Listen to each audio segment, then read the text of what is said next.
focus.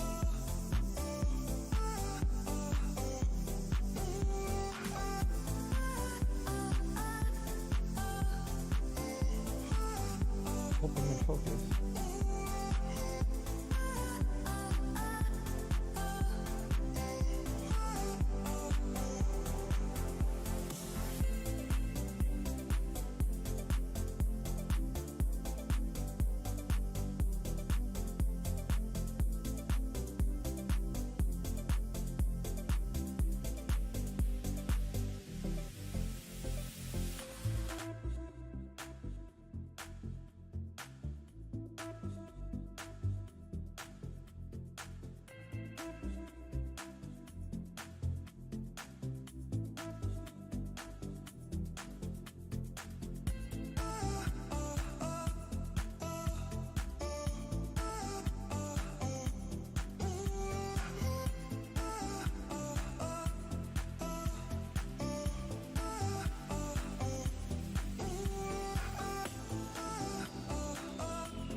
Ladies and gentlemen, can I please have your attention?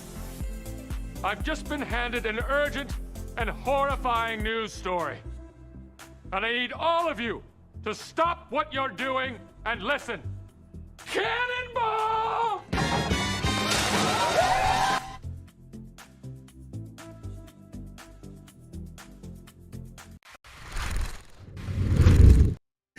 Yo, what is going on, everybody? It is Harley EpicTube HD. What a way to start off the stream with Metazoo Dean coming in hard with a $15 super chat. And, of course, Anchorman leading us in tonight's stream, guys. Hope you're all doing great. Welcome to the stream. This is episode 3 of our Channel Spotlight series. And again, I'm really happy and excited that we're able to get it going. Something I've been trying to work on since last summer, and I'm just real thankful that it's all finally up and running now. We have our first guest, our only guest of the night with us already. He's in the green room, everybody, or he's in the blue room back there. What is going on, everyone? GS Tragedy. What is going on, man? Epic Ethan's peeps coming in the house. Phantasma Official. Metazoo Menace. Dumpster Fire. Let's go. Pokey Charles. What's going on? Hello to Adam and Katie, Harrison, and of course Charles. We got Termentic is in the house. Very interesting too that Termentic's in here tonight. Frosty. Dino. Let's go. I'm gonna take it. That's gotta be from the other side of the world. Will Swain is in the house. What is going on? Welcome, everybody. Again, I am Harley. I run EpicTube HD. It is this channel here. Let me first get this out of the way. Now, normally, we're kind of a family-friendly channel.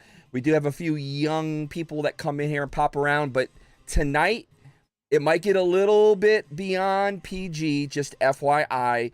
We got an Australian in the house, and I've heard enough of him talk already, so I don't know if he's going to have the same willpower as I do, but yeah, for those that don't know, I have a lot of willpower being on this channel, but I can't promise you tonight, Colonel Clank, if the family comes in here, Meta, me, Brandon, anybody with the kids, just be mindful. You might hear a few words thrown around here and there. I'm just going to put it out there right now for everybody.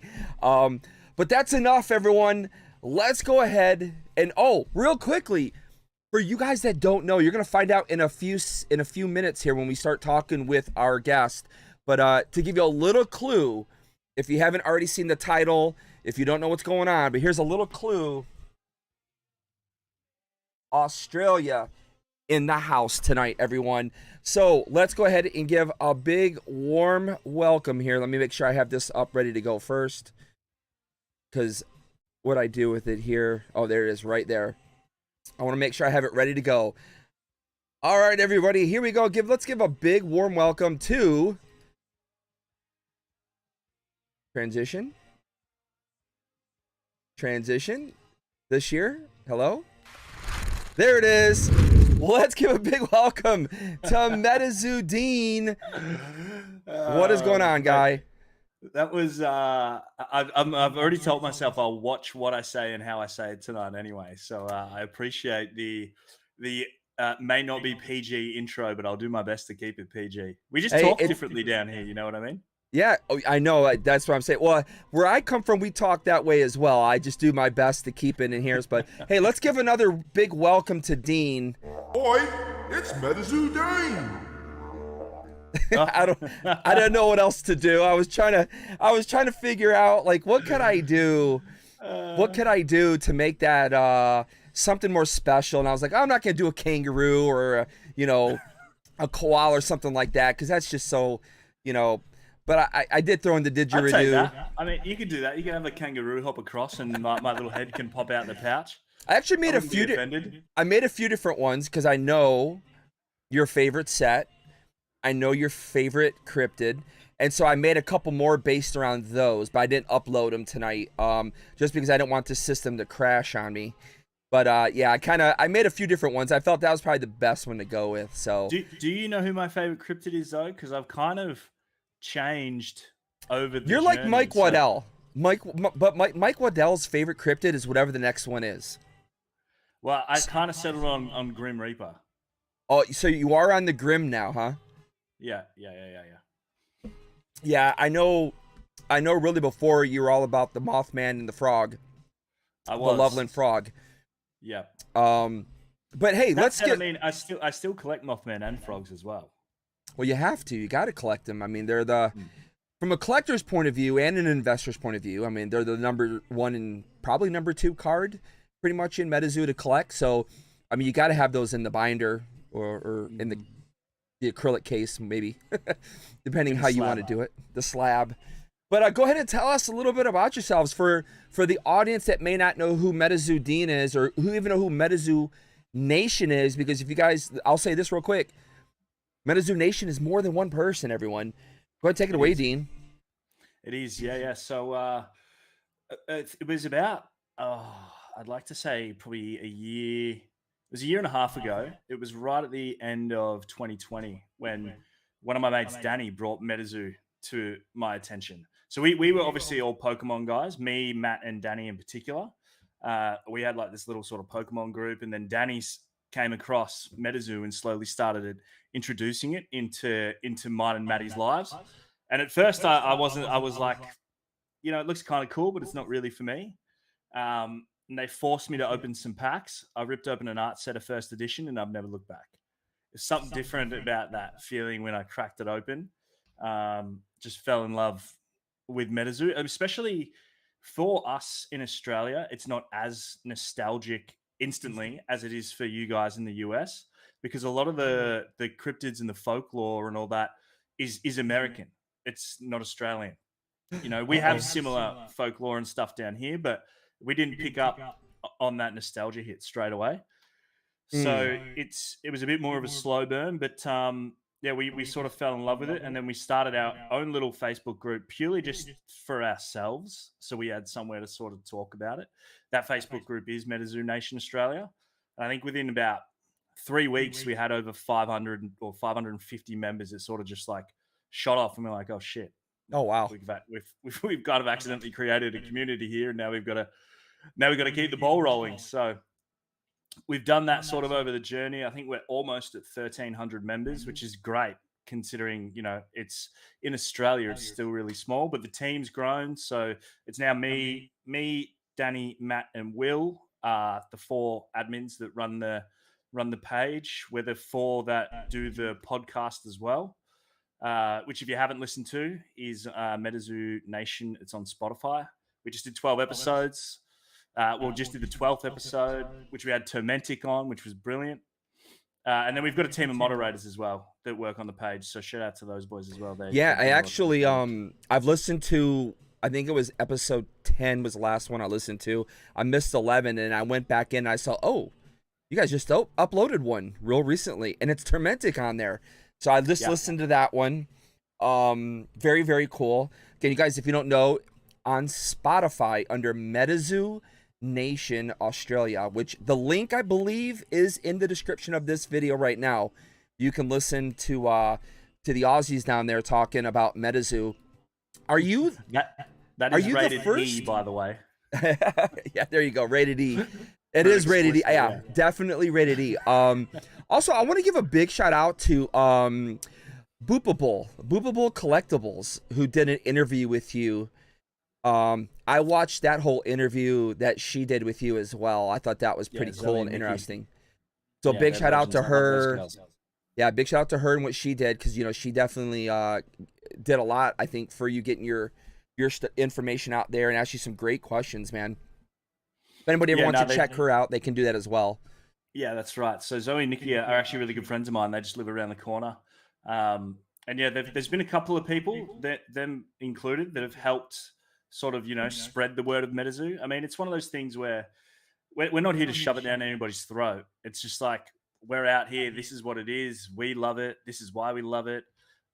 If you give it a chance, you might love it too. And if you don't, cool, man. Just keep going down the road. Keep on walking. Just keep on walking. Hey, but we go ahead. I send a lot of people, like, people will come up to me or message me on the Facebook group or whatever and be like, like, I've just got an art set or a release deck and I've opened it and it's really cool. And I'm like, yeah, sweet, man. Send me your address. I just put like a small box together, some CN2, some Nightfall. Like, I've got promos and I've got a cupboard behind me that is like just full of everything. So I had to put a little package together, send it out to them and just be like, here you go. Here's a little bit more of everything. Just so, 9 times out of 10, they get hooked. It's not like, that's not my intention. I'm not trying to, make people have another hobby or something to spend money on, but it is that. Like, it's because that was what it was for me. I didn't give it the time of day. And then when I that's what it takes sometimes. And I had it in my hand. Yeah. It hit me differently. And now I can't put it down. That's just what it takes. I mean, yeah, sometimes it's just showing somebody a little something and then they go a long way with it. I mean, I was showing it on, I think it was on YouTube when I first saw the Metazoo spell book from Kickstarter. And I just was like, I didn't even look at a card. I just fell in love with the art of the spell book. And it was just absolutely gorgeous. And I love that. And I was like, I got to see more of this. And then there was the whole Rudy video where he delved into the giant box of Kickstarter. And that's how I got started with it. I missed the Kickstarter phase, unfortunately. Incoming cat. Yeah, get out of here, bud.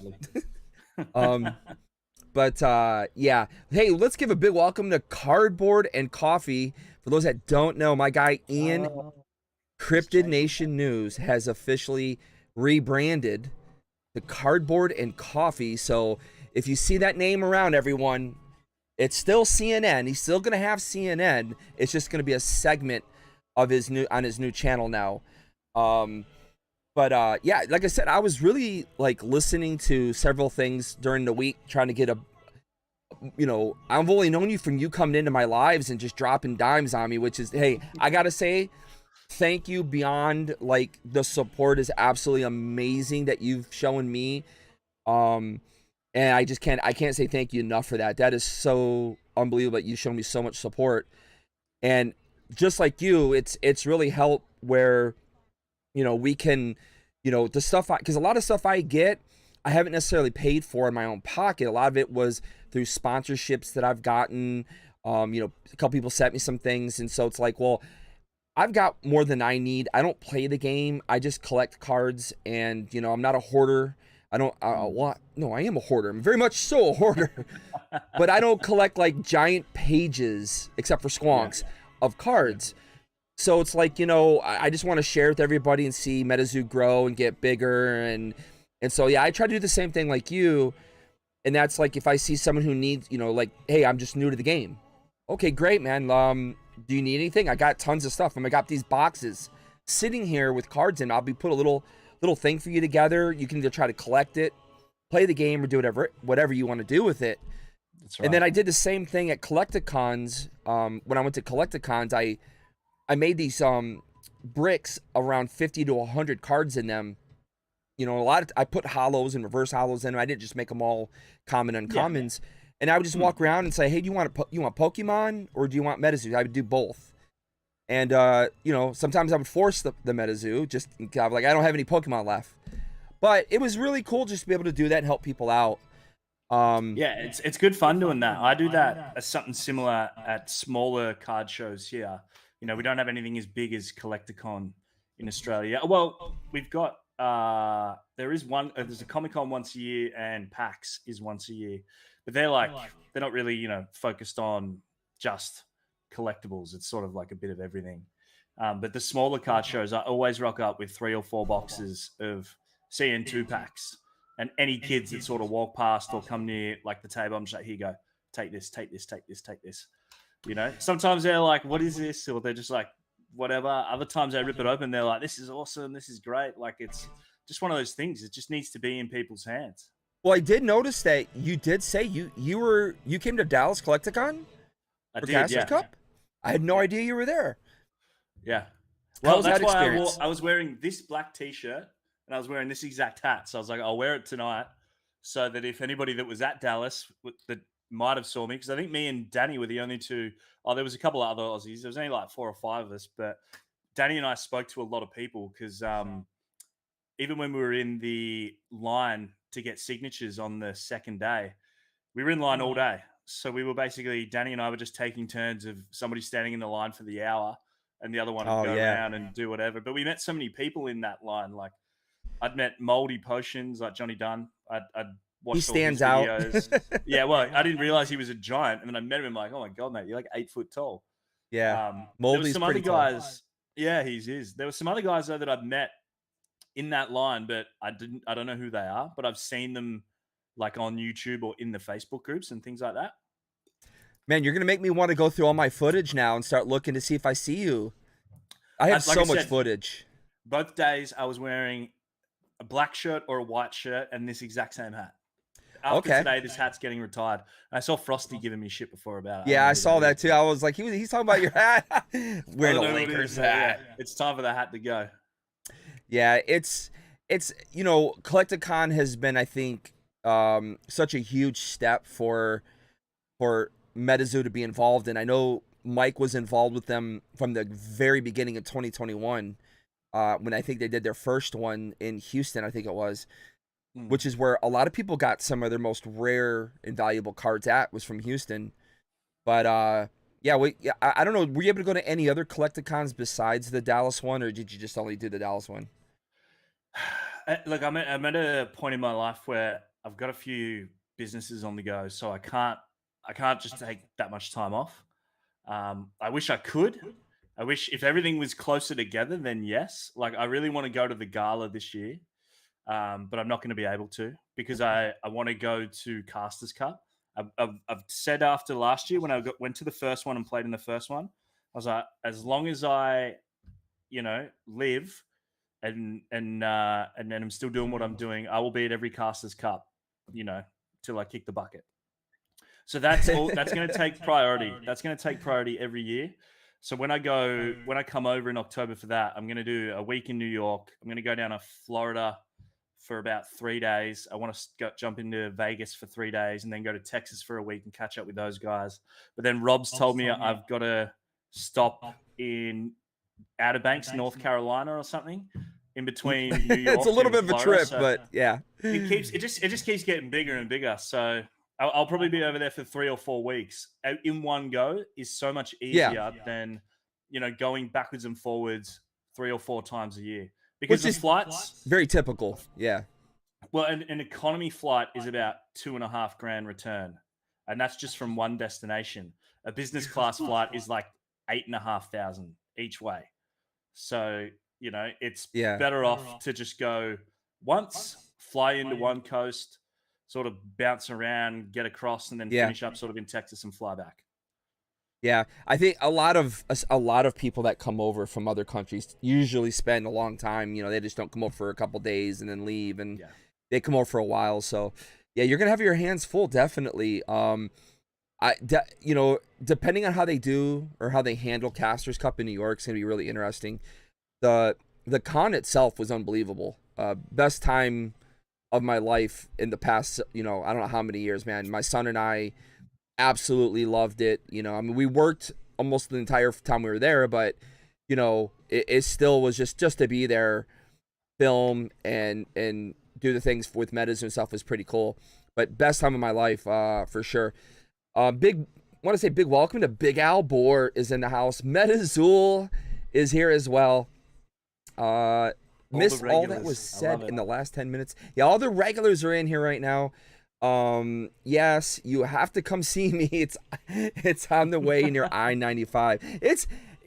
I would say it's quite on the way. It's a little hard, but yeah, if you get to see him, that'll be freaking great. But like you said, you got involved because of Matt and Danny. You know, what made you want to become a partner though? And are you the first partner outside of the United States? No, I don't think so. There's actually three or four partners in Australia, but then there's one or two partners in the UK as well, and there's another partner, I think, I want to say like somewhere else in Europe, somewhere else. But so there's a few out there, but I mean, becoming a partner it just happened. Like I didn't become a partner initially straight off the bat.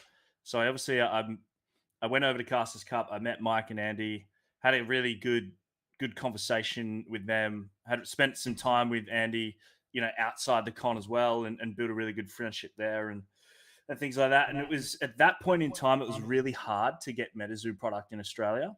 It was going to a distributor here, and it would land with that distro 3 to 4 months after it was released in the US. So we didn't get Nightfall in Australia until like Feb or March last year, and it was released in Halloween the year before that. So when I went over in March, it must have been, for the Casters Cup in Dallas, I obviously said to Mike, I'm like, you know, we want it, but we can't get it. And the partner program was created not long after that. So I'm assuming they were going to do that anyway. But that helped because then we had 2 or 3 Aussie guys down here that jumped on that partner program and brought some product over. So we had UFO pretty quick. And then at that first initial point when they wanted partners, I was busy building another business and I was like, I just can't take that on right now. And then after UFO, I was like, all right, well, that business is good. It's up and running. It's like on autopilot. I don't need to touch it. So I just messaged Mike and I'm like, yeah, shoot me the partner form and I'll jump in for after seance. And yeah, it was good fun. It's just nice to be able to give all the collectors and the players down here a seamless experience, because it was harder for me when I first came in. We didn't get that because of just the way the distro line was set up for the distributors that were down here in Australia. Now the partner, it's direct, nightmare. right? Yeah. So now Mike and his crew just pack a bunch of stuff up. They send it straight to me, and I can make sure that it's all out and goes to our customers so that they get it, you know, on release or the day after. Nice. Which is all anybody wants, you know, because a lot of the content and everything comes from the US. So we absorb everything and watch everything you guys are doing, and it just feels shit if we don't get to experience it at the same time. We have to wait till later. Oh yeah, I mean, completely. We believe it or not, I mean, we really understand, because in the Pokemon world, you know, we'd see Japan get the sets first, even though they're in Japanese. You'd still see them come there first, which would get everybody hyped and be like, "Oh man, I wish we had it." And then all of a sudden, you'd see Hong Kong would get like the English first, and we're like, "How?" You know, you'd see that, and then you kind of be like, "Oh man, you know, it's already out there. We want it. We're gonna get it." So like in the Pokemon world, we kind of experienced that a little bit, not to the same extent as what you just said, but I mean, it definitely helps to get everyone out there. I know we see a lot of people from Europe chiming in a lot in Discord, claiming they can't get a hold of product, they can't see it. And again, I think it's just one of those things, as time grows and Metazoo continues to grow, it's going to get there. The one thing I think Metazoo has really done is they've made it feel like they've been around a long time. And I think Yes, that's something agreed. everyone thinks, you know. And I don't think you realize, like I said, I know Metazoo's technically now they're 3 years old, but in Technically, reality they're only 2 years old because public yeah, sale of Cryptid Nation didn't happen until August 1st of 2021. yeah. So the public didn't have access until 2021 to Metazoo technically. So I mean, in that sense, it's not even 2 years old. It's like yeah, it's like a year and 4 months old. yeah, And that's technically, yeah. people are so fast to forget that. I'm like, look at the growth trajectory this thing's had. Yeah. It's basically started in Mike's kitchen, and now it's all around the fucking all Yep. around the world. Yep. And yeah, you're good. Just go with it. So that's one thing I always try to remind people of as well, because a lot of people get very antsy and they get upset and hey, what's going on? Caster MJ in the house. Whoops, wrong account. But yeah, I just remember, everyone, everybody wants everything right away. Everything, they want it now. And it's like, well, they're trying to be as big and as great as a Pokemon and Magic and all that other fun stuff. But you got to remember, realistically, they're still such a young company and they still have to go through all the young pains. They don't have anywhere near the money that those giants have. So it just takes a little time. It's going to happen. But one of the questions we got right now is from Brandon Pelletier. He's asking, what is a cryptid you remember as a child in Australia, if any? Which I know is tough because you just kind of said something earlier about this. Yeah. It's I mean, I think one of the most prevalent is an indigenous cryptid. It's called Yowie, or the Yowie. And I remember that as a kid because there actually was a chocolate company that used to make. You guys have what's called a Kinder Surprise, yeah? Yeah, Kinder Surprise, yep. Yeah, so we had them, but then there was an Aussie company that made another one called Yowies, and it used to be the same thing, but it was shaped like a Yowie. Used to crack it open, and it would have a little toy in there, and it would be like one of these, Yowie cryptid things that you had to collect. So I'd say from the earliest childhood memory, not even knowing at that point that it's like that's a cryptid, but yeah, I'd say the Yowie. Okay, so there is your answer, Brandon. If you didn't hear him earlier, Brandon, what he was saying was they really don't have, or at least in his neck of the woods, which is in Melbourne, which is very south in Australia. They don't have that many cryptids. However, there's probably so many cryptids in Australia that just a lot of people have never really heard of. Maybe they're in very distinct locations. I'm sure Mike will dig it all out because that's what they do. That's one of the great things they do is dig out a lot of that stuff. There's definitely a lot within the indigenous culture, sort of in Central Australia as well. Like I know I'm sort of just digging into it out of curiosity. There's a lot out there, but yeah, when it comes to normal folklore, even as a country, we're not as old as America. We haven't been telling ghost stories for as long as you guys. We haven't had enough people running through the forest on acid, seeing something and then calling I know, right? It becomes a story, you know what I mean? Which we haven't been around for that long. It makes me think when I was listening to you and Tormentic talk on your podcast, you were calling out you were calling out Griddle Greaser Pete and the chicken, and you're like, there's just no fucking way.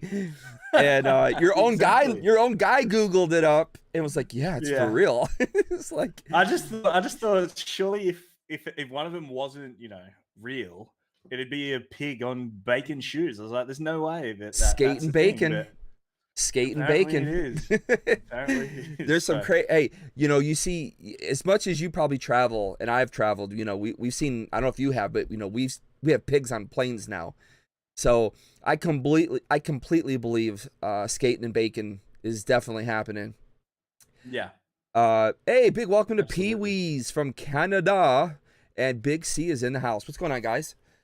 Again, everyone, we're just here with Metazoo Dean Allsup, also from Metazoo Nation, Australia. He's our guest tonight. What else, again, with being a partner store, how do you feel Metazoo is growing in Australia from your viewpoint right now? I'll put it this way. For Seance, I ordered the minimum amount for a partner, which is 50 of each SKU. Yep. And then for native this time around, I've almost tripled that order. Ooh. Very nice. And I'm just one. I'm just one of a couple partners that are here. So, I mean, it is growing. I do see people sort of come in and come out, but that's just the nature. Some people see things going up and they're like, "Oh, sweet, I'm going to buy a bunch of that," and then it goes down and they're like, "Oh, it's it's donking or whatever," and then they just sell it all. And I'm just like, "All right, I'll just buy it all anyway. Just give me," because I think I've played the game. The game is really, really fun. Like growing up, I collected Pokemon and I played Yu-Gi-Oh, but that was till I was like maybe 8 or 9 years old. And then they went away in the cupboard and I didn't see anything. I didn't do anything collectible, anything trading card until 2020. Pretty We all common got story. locked in. Yeah, and it sort of blew up. But I hadn't played a trading card game in ages. And then as Metazoo sort of came into my world, and after Nightfall released, myself and Danny, we basically just started playing on Facebook chat just with our phones. Like we'd set our phone up on a stand like this and just have it like on FaceTime, and we would just play and just sort of teaching each other rules, learning. And we would do that for like, we'd jump on at like 6 o'clock and then we wouldn't get off till, like 2 or 3 in the morning. Like it would just go. We'd just have an insane amount of fun. Which is, I mean, that's the great thing about social media today. I mean, you don't have to necessarily worry as much about finding someone who can play. You can literally just hop on and play with pretty much anybody around the world, especially with tabletop now. And then they're going to improve on that come this summer with their actual application, which will be pretty cool. It's going to be huge. That TCG client's going to be huge because it just, like TTS is great, but it's tedious, takes a while. It can be slow. Like, it's not simple. It'll be great to log on, open up the TCG client for Metazoo. You'd imagine there'll be a live forum, somebody looking for games, whatever. There's always going to be somebody on there that wants to play. Your decks are there, your code cards are there. It's just going to be easy. And then people that have noticed the game and noticed the tournaments and the towers and everything that Metazoo's doing will then go, sweet, now there's this online client. It's easy. They'll be able to jump in, and it's going to go to a whole nother level. I have no doubt that Metazoo is here for a very, Just very, a big, hairy American winning machine. Hey, You're last. Big shout out from Pogo Dad with the $3 super chat. Thank you so much, Pogo Dad. Bump. I don't know if I can lay claim to Pogo Dad getting into Metazoo. I mean, I'm pretty close though, aren't I, Pogo Dad? I got him hooked, I think, into Metazoo a bit. We go back a while. We used to do so much fun, man. It is. It is. One of the big things I always pitch to everybody is it's not just the artwork, but it's such the similarity to Pokemon from the 1990s, into the early 2000s, where a lot of us who maybe can't afford the, old vintage stuff because it got so high. I mean, obviously it's come down in price now, but I mean, you can literally really enjoy Metazoo today and really feel like what it was like in 98, 99, 2000 and understand what that was like for a lot of us that got Pokemon in the very beginning. And we weren't like little kids, we were kind of teenage, mid-adults. And so again, that's one of the things that I really love about it. But he said kinda. I remember, It's funny that you say that though, Harley, because like I was just thinking that as you were talking, like you look at I'll always have a soft spot for Pokemon and original Pokemon, like the nostalgic stuff. Like that was great. I love that. But you look at some of the new Pokemon that they introduced these days, and I just like see it, and I'm like, who are you paying to come up with that? Because that is actually rubbish. And then somehow 5B graphics, 5-band graphics. Man, I don't get it. I don't get who's coming up with like this Donald Duck looking guy. Like, but Metazoo are going through the same sort of process, creating, or not creating, but releasing, having to always one up each set. And they just keep getting better and better. I say to the guys, I'm like, how do they continually make each set better? Like Nightfall was amazing and Old Scratch was amazing. And then Wilderness, they put the tickets in there and they serialized Green Man. Then UFO, they have the 12 different secret rares, alt arts that all have the different stars in the back of the foil. And then Seance, they come out with the alternate art foils for the cards, like, and the artwork for Seance was a lot darker, which was kind of cool though. But I just don't, I don't know how they do it. It just keeps me hooked. I love it. It's funny too because there's been people who got a little upset with like, where's the alt art at? We're like trying to tell people it's in the holo, it's in the foil holo itself. There's a different holo being used, and they'd get upset. I'm like, don't you remember back when Pokemon started? They did, they had different holos. I mean, they had the Cosmic Holo. They went through different variations. So, it's like not everything always has to be straight up front right away. So, it's a, stretch it out. You don't have to have everything like this second. Little by little, they'll, unveil more and more certain things. Yeah. It's just like again, it goes back to where everybody kind of wants things like right now. It's like let it just take its time, take its course, and we'll eventually have probably some alt arts. I mean, you already have it with Pin Club collection. Well, they did the alt arts with UFO. Those secret rares are alt with UFO. Right? Like, yeah. But if you think about the Seance ones, because they copped a bit of a drenching when they were first sort of pulled. They're like, oh, it's just a different holo pattern. It's like, well, if you break down that card, it probably costs more to print 10 or 20 of those with a different foil pattern and only 20 of those, as opposed to printing 100 green men with the same artwork and the same foil pattern. So they're almost more unique and probably more costly anyway. And I think they did that because I think what people say is that there's meant to be 20 of each of the gold rare beasties in Seance, which would be like 500 secret rares. Mm-hmm. Because, people are like, oh, 1 in 100, they're not getting pulled enough, blah, blah, blah, blah, blah. And then they've changed it up and they've created these ones. So they're a bit more common. So we see them a bit more. Yeah. It's, Metazoo are really good at always pivoting to not necessarily do exactly what people are saying, but they take on board what they're saying and then do it in their own way. And I've always been really appreciative of that. Which is a benefactor of being small still.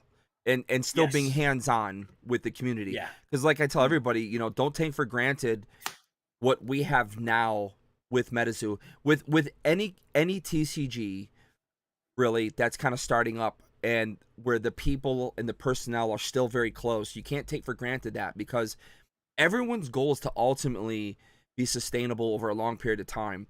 And when that happens, you don't have the same communications and you don't have the same closeness to the original people. And right now, we still have that with Mike, the whole staff, really. We still have that ability right now. But one day we probably won't have that. If the IP goes the way I think it will, and then they IPO the company in the future, it becomes a publicly owned IP. It's inevitable. If you think you could still have a chat with Andy and Mike, then I'll tell you right now, you're dreaming. It's not happening.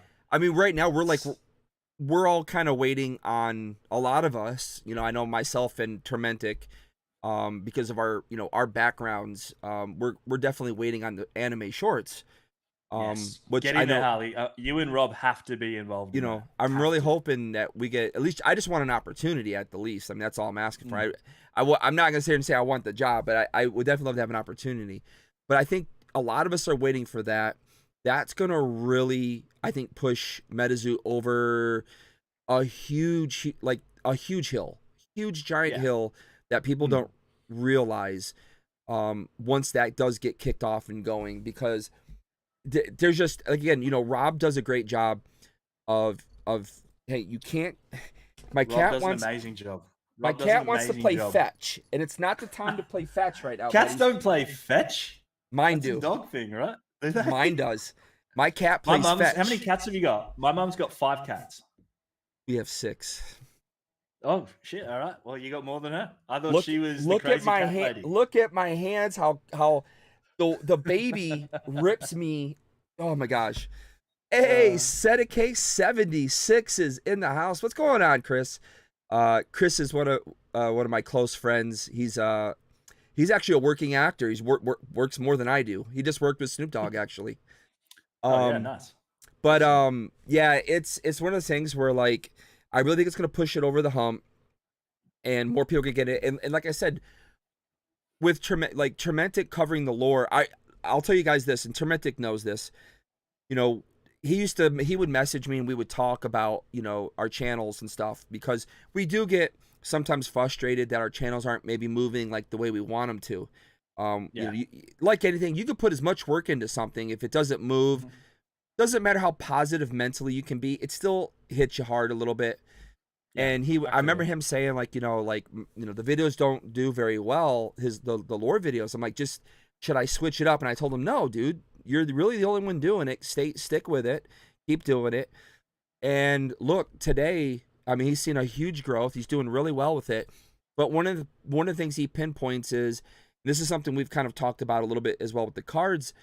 When you look at the art, and if you read like the flavor text and all that fun stuff, you can tell that they're putting the story together through the TCG.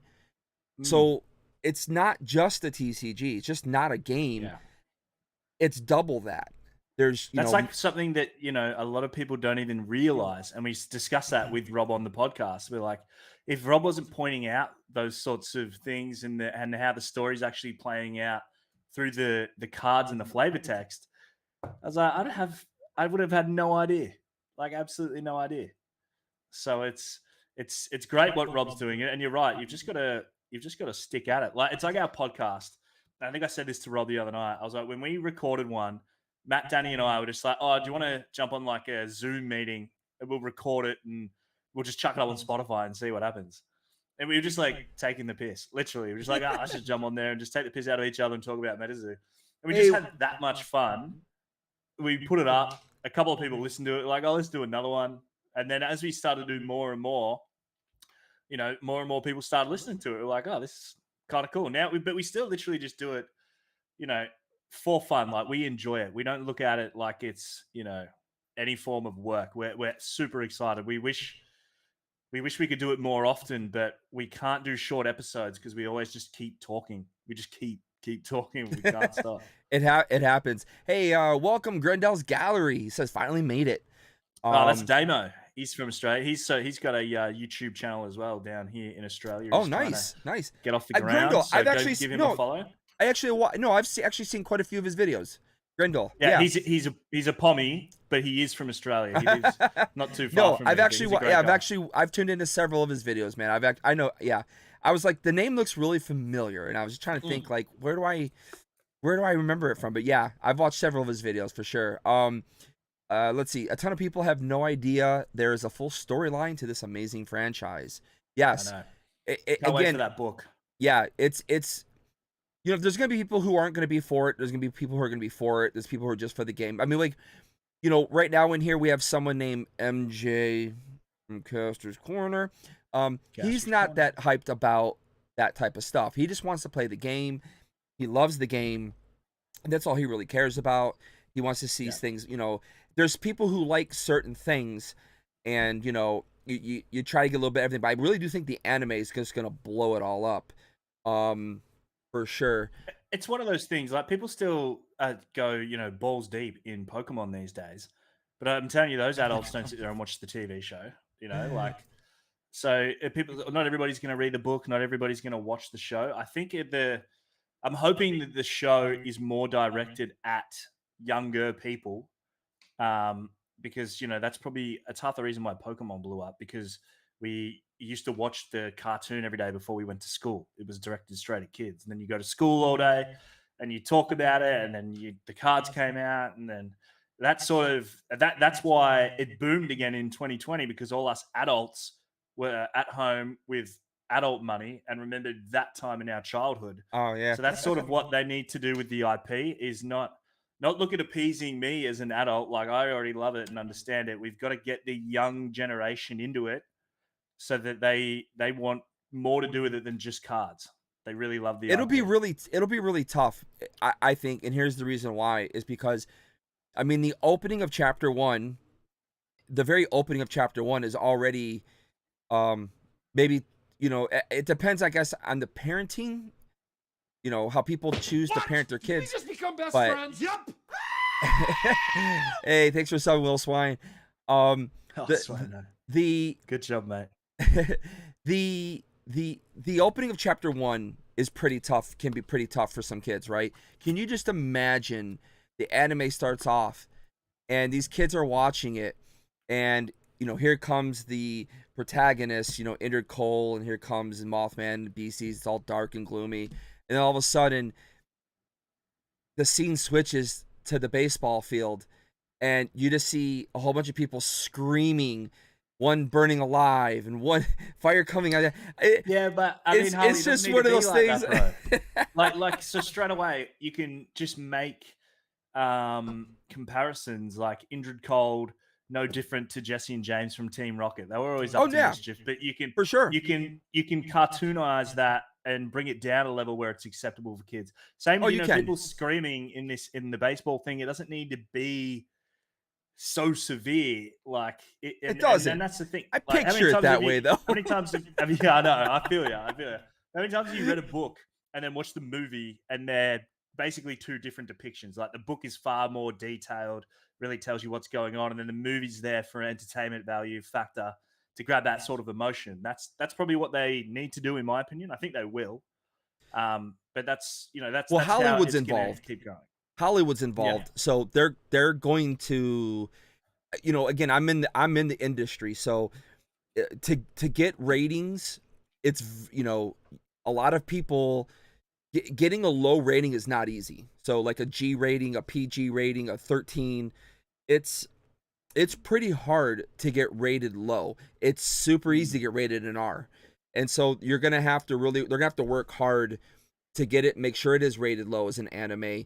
But the group that they, I know the company that they chose to go with very well. It's very big in the film. They made the Lego movie, right? Like it already screams to me that they're gonna go in the direction that I think they need to, just by who they've sort of partnered up with. But I do understand what you were saying. Yeah, they'll make sure it's done right. Yeah, they'll make sure that it meets the audience. These people don't do things for the fun of it. They're doing it because they want that investment aspect to it. They obviously, by signing Metazoo on, they obviously see it as a long-term investment for themselves and a growing IP for sure. So yeah, I don't think they're going to allow it to be, to the point where it'd be like hardcore like that. I would love to see it hardcore. I think it'd be really cool to see it that way, but so would I. But it ain't. Yeah, it's probably not going to happen. I just watched the Mothman Prophecies movie the other day. Yeah, that's pretty good. It's pretty good. Matt, Danny, and I said we were all going to watch it, and then we were going to review it. So we're going to do that. That'll be episode 13. We've all seen it now, but it'll be episode 13 of the podcast because we had Rob on for episode 12. But even that movie, that was like, dark. It was like not a horror, it's more of a thriller. But at some points you're sitting there watching, like you're ready to jump. You're like, all right, what's going to happen? And then it doesn't happen. But so obviously I'd love to see, it be dark as well, but in the interest of the IP and the brand. And that's why I think when you look back at Wilderness, it's very like kid friendly or Pokemon-ish compared to some of the other sets, like either side of it, like Nightfall and Seance. Do you want to give those to, a 7 or 8 year old? Probably not. Wilderness, absolutely. Probably because they probably show more interest in Wilderness anyway, because of where their friendlier cognitive level is. Their intellect. Happier That's looking sort of what they like. Yeah. Friendly, happy. So. I think Tremendous says age range would be about 12 and up. Yeah, 12 or 13. I could see that for sure. My son's 13. Ethan, he's been with me on all these trips, so I could see 12 or 13 easily being acceptable. But again, like you said, when we go back to the beginning, when I made my little bricks to give away, I try not to use very much Cryptid Nation and Nightfall. I try to keep it mainly Wilderness, and then of course UFO, in order to give those away, because I know those are, to a parent, like I said, I'm handing somebody something. I want to make sure the parents are happy with seeing it. I would also let the parent know, hey, there might be a card or two in there that's a little bit, artistically done a certain way. Just FYI, I tried to make sure they weren't in there, but there could be one or two. But yeah, I think again, getting the kids on board is hands down going to be a very important aspect. And I know here in our live stream, we've had quite a few people have pointed out how they could get the kids more involved. They'd like to see more tournaments involved. I know Jeremy Edmondson, who's a hardcore player. He was a hardcore Magic player, actually. In fact, I think he did a circuit, like the Magic player circuit. I was talking with him because he's a local here to where I live, and he really wants to see them put together a junior division so we can try to get some kids. But I don't know, I'm not sure how many kids are really able to play right now. Might have a handful, which it doesn't matter. If you can get a handful together, get it going. Let's see it happen. But I would like to see that for sure. I think it needs to be that. I mean, the short show or the animation has to be aimed not even 12 and up. It needs to be less than that. It needs to be like maybe 8 or 9 and up. It needs to be that sort of demographic, like where, I don't know, would you call that middle school in America, where you're kind of like middle school? Is that like where you're like 8, 9, 10, 11, 12? Is that like what I think it's 10 is? It's 10, 11, 12. Oh, it's more like 11, 12, 13. Yeah, is middle school. Maybe just before that, whatever you call not middle school, like start school. We call it elementary. We call it elementary school. Yeah. Okay. We've just got 2 like schools here. It's either primary school or secondary school. Yeah, primary or secondary. Yeah. Yeah. So for those that don't, it needs to address the older portion of the primary school age children to be able to. Yeah, if you want it to really grow, oh yeah, for sure. I think then if you can get them hooked on it, if you look at most of the content that's out there right now for children that are watching, I'd say, because again, we still have a small child at home. I've had a child, we've had a small kid now for feels like forever in my house. So I've seen a lot of the shows, and it's like, I don't think they would be much worse than what's on right now, to be honest with you. Whether you let your kid watch, it's a whole nother ball game, but I'm just saying it's along the boards wouldn't be too much difference, I don't think. You could pick apart them all though. Like Pokemon is, there's a lot of fight sequences in Pokemon, and then Pokemon was always on at the same time as Yu-Gi-Oh, which was like Pokemon but darker, and then there was Dragon Ball Z, which is literally people just fighting. That's all it is. That's all it is. I think if you subtract the darkness of some of the artwork and you lighten it up, it would present completely different in a media channel addressed or aimed at younger children. I mean, you could just go ahead. We could not use Poncho's black mass artwork and things like that. Yeah. Use like sorry, Poncho, you're sitting this one out. It's time for you to take a break. Stop just ripping out awesome artwork and get Seb to, Seb or even Jet that do a bit more of the cartoony sort of friendly stuff. Like, you could put Jet Afton and Lily on the right. You could put Poncho, Kelsey on the left. Seb kind of goes in the middle there. Oh, you could put Chris on the right with Jet and Afton in them. Yeah, you could definitely split up. You could actually make a great series, Light and Dark. Have the light beasties going versus the dark beasties. That'd be a great episode. You could do some really cool stuff. There's heaps. And I'm sure, knowing what we know about Metazoo anyway, Mike could already be thinking about all this stuff. Like it would have been thinking about this ages ago. It all would have already been done. Oh yeah. Like they're never behind the 8 ball on the creative side of what they're doing. They absolutely nail it. And that's what makes me funny when people call out, like they call out Mike all the time. You can't. People who dislike somebody, you're just not gonna fix those people. And people are always like, "Yeah, Mike's an idiot. He's stupid." Really? Look at his business. Look at his brand. If you don't have haters, you haven't made it yet. So like, exactly. I hope somebody out there hates me so that I know that I've made it. Exactly. That's how you know you make it. You only know you make it. Somebody to dislike you. KFC hates me, so I know I've made it. I'm happy with that. Is that guy legit? Like, I've seen his videos. Is that legit, or is he like putting that on? No, he does a character. I was on a podcast. I got invited onto a podcast from someone else, and they allowed people to come in to the podcast live, and he jumped on and he was explaining how basically it's a character that he's doing. I don't know if he's real like that in person. I never met him. When we were in Dallas, I don't know. I think he was there before. I think that's when he got kicked out, maybe, or he got kicked out before Dallas. I can't remember. Right. But I don't know if that's his real. I know he told us in the podcast that was all like a character. So that's just him being that way. I know in the podcast he didn't talk like, he was real slow. He was thinking more through about things to say. I mean, granted, I can tell you right now, if someone like KFC said something about me, I'd just piss myself. I'm like, dude, are you serious? Like, have a look at you, bro. Like, well, I did call him out in the podcast. I got tired of the, like you have to take self-responsibility for your actions, and you can't always blame everybody else for things. Granted, sometimes there are things out of your control and things happen, but ultimately you got to kind of try and find out how you can get around those without being a jerk and fixing it. You just don't have to attack people. And I think that was one of the things that was annoying me, was there was just no self-accountability. Like, take some responsibility for your actions, whatever the case may have been. Unfortunately, we kind of have that happening again with people who didn't get into the Ohio Tower, the water tower. We had some people super upset. They kind of lost. Let me address those people. Try living in Australia, like 9,000 miles away, when I could qualify and I can play and I'd probably beat you anyway, but I can't be there. Like, you've got what is it, 7 other towers? Is there 8 towers this year? Like, you'll be able to make it to one. I'm not going to be able to make it to any. Yeah.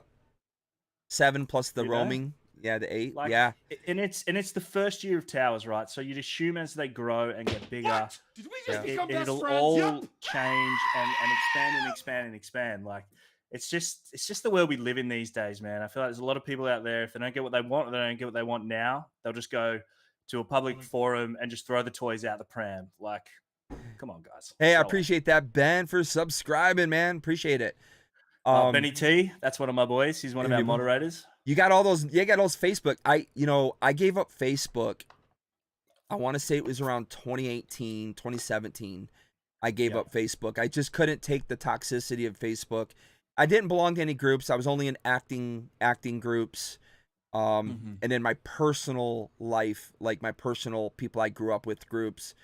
And, I just know that at the time, politically here in the country, we were really, really, like, it was really divided, crazy things were going on. And I was like, I gotta get off Facebook. This just ruins you too much. And it makes you hate people that you love, and things like that. So I really just got off Facebook. Now I do have the EpicTube account on Facebook. I've been trying to. I saw that you just joined our group. I did. I hopped in there, and I try to be a little bit more active in Facebook. It's just so hard to keep track. Are we still good? Are we still online? It looks fun to me. I just had something pop saying no data, so it scared me. Well, I'm watching it on. I've got it on like my phone and my laptop and my PC, so they're all still live from what I can good. see. Okay, good. Yeah, because all I use is the part in studio that tells me we're in excellent condition and stuff. And I just saw it say, yeah, that scared me. It is I'm called the dumpster fire for a reason, man. We're called the dumpster fire for a reason. But yeah, it's interesting how, again, I understand people's plight. There's a lot at stake, but I think people have to remember, it's just like anything that's competitive. If you want to go play at the World Poker Tour in Vegas, that's cost you 10 G's just to enter that. There's no, you're going to lose your money, and you have to travel to, you have to buy plane tickets and hotel. If you want to go play at any other tournaments, it costs money to go to Pokemon, Magic the Gathering. And it seemed like a lot of the people kind of almost felt like this should have all just been done for free or something. And I'm not saying people said that, but the feeling you kind of got from some of the people, it almost felt like they were just a little bit more disgruntled than really what they wanted to be. My only issue that I had was I felt like, with having the MPN network, and from my understanding, I was told that they don't actually run the MPN network. It's a third party that does it. I could be wrong in that, but I was told it's a third party that does it, and it had to do with Caster's Cup or something. and that's why it's done that way. But I would have thought they would have ran everything through the MPN rather than this Google Doc. The biggest problem I see that everyone seems to have was the Google Doc, because there was no real verification for people to really see what was going on. And so I can kind of understand, because there was quite a few people from my local area that didn't get in, and that was their big issue. It wasn't that they didn't make the cut. They were just more upset that like they couldn't see what was going on. And I understand. You have to assume with so many limited spots, there was like 320 people that showed up to Casters Cup, right? So yeah. you'd and they had 500 plus, I think, per water tower. Would apply exactly. So people are going to miss out. Like the ones that should, direct carry through are, like the top cuts from Casters Cup, or prevalent players, or guys that are parts of pro teams and things like that. That that take it seriously, especially for the first couple.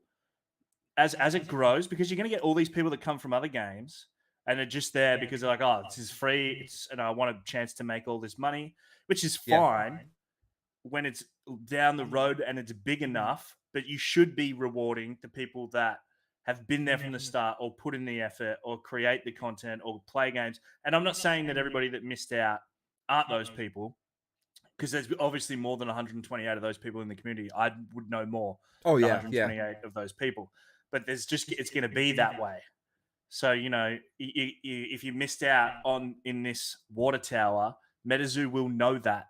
Then if you apply, or you go to try and play in the Earth Tower, you would assume that you will then take precedence or prevalence over somebody else that got to play in the water tower.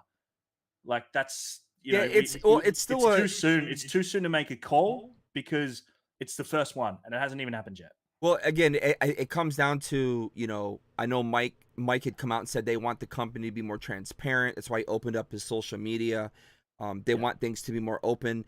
And I can see where some of the people were a little upset that it wasn't very as transparent as I think people thought it would be. I see Trementic saying they couldn't run it through the MPN. So this is my thing, right? Because we had this conversation we already had this conversation here locally.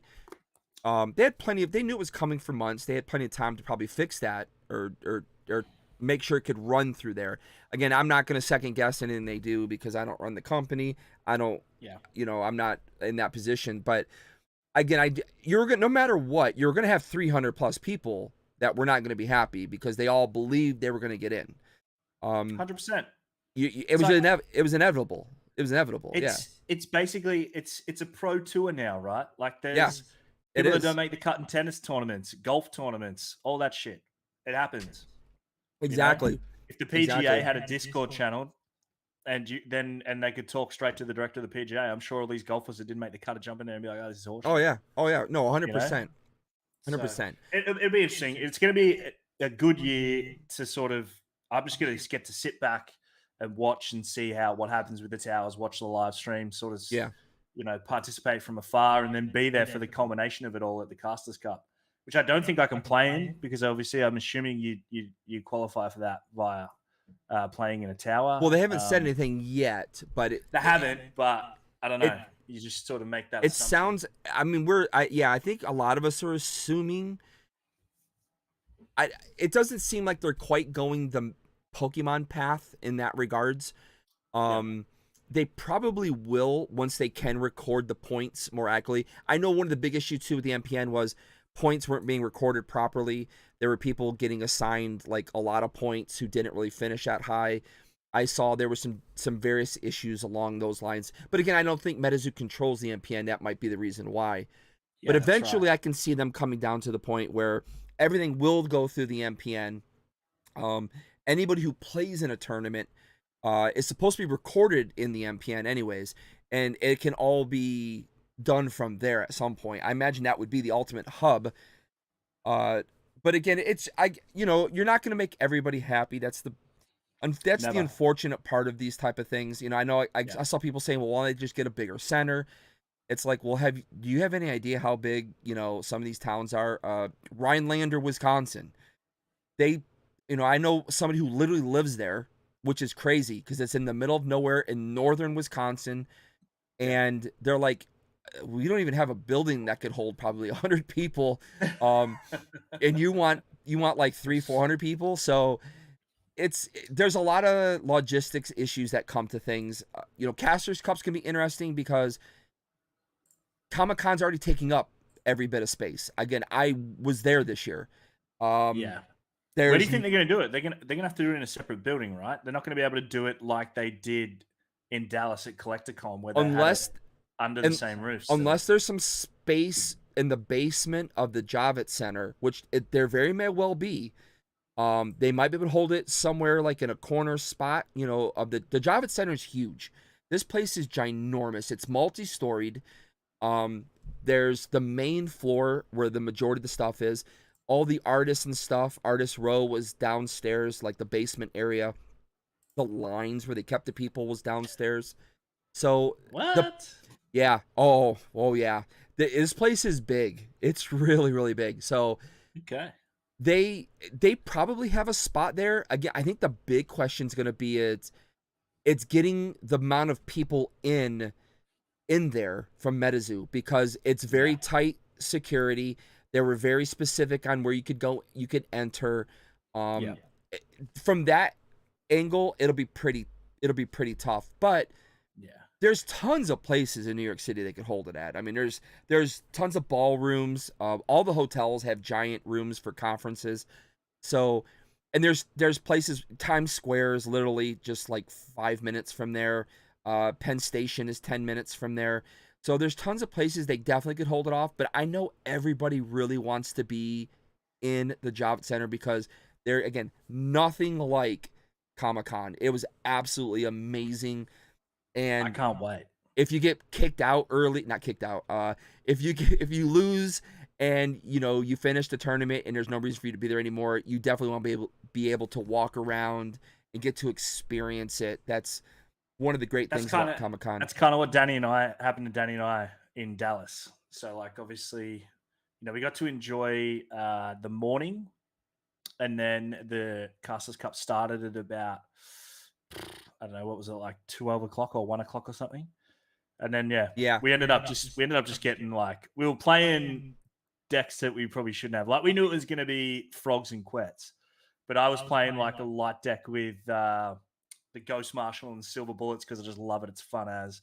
And Danny was playing Napa Rebobs. So like we got smashed, and then it got to a point where they were like, you know what, if you drop now, you still get all your player packs and that. And we were like, awesome, because we really came all this way. We want to be able to, go and do some other stuff. And that worked out well, because then we went over to Argos was having like a after party. Yep. So Danny and I went to that, and that was when I met Mike, and we ended up cracking a Wilderness booster box. Oh, I would have saw you if I would have. I did. Okay, so Argos invited me to go. Yeah. But I was with another group that was not really Metazoo. And so they kind of hosted me while I was there. So I had to do everything with them. But I really wanted to go hang out, man. I would have met you there then, man. Oh. Yeah. Well, hey, this time around, New York, it'll be way better. And I'll be there for a lot longer. I'm definitely hoping I get a chance to go back and do it again. It was great. And you have to come this year. Mike, you got to come. Well, there. Mike we're made it happen for me. Mike made it happen. If it wasn't for Mike, I wouldn't have went this year. So Mike made that totally happen for me. Andy and Ted and those guys. So they really get all the credit for me being there this year. Hopefully I'll get to go again. Definitely would be great. But yeah, we'll see how it goes. Hey, Nojo is here. Welcome, Nojo. Nojo. What's up, legend? Yeah, big supporter here on the channel, because Nojo sent me most craziest gift ever. Did you see? Were you here, dude? You gotta stop. Freaking cat. Up, down. I'm in 99.9% of your lives, so I'm pretty sure I would have been there. Yeah. Was that the PSA 10 moth? That was the PSA 10 moth. Yes. It was that one. Which is my baby. That's my baby grail right there. I've got something pretty cool that I want to give away tonight at some point too. Okay. We'll see if we can make that happen here.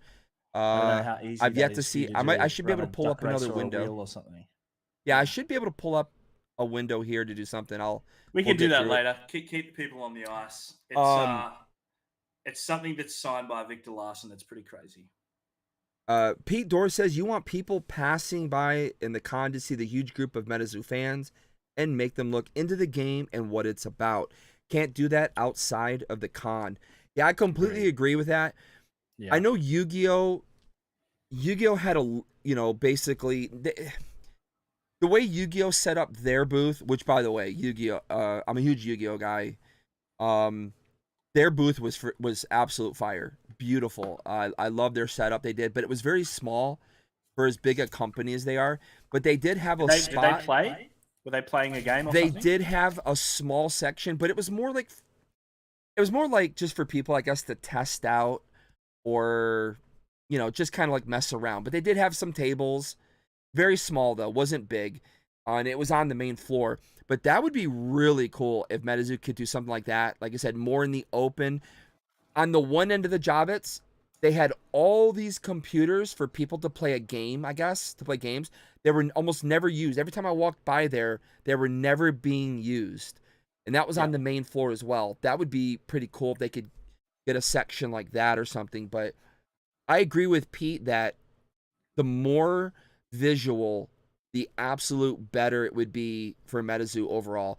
Well, it was cool in Dallas how it was like that. Like even on day one when we were all in the big room at the end, it was still open enough because it was down near where the cafeteria was and like the bathrooms were.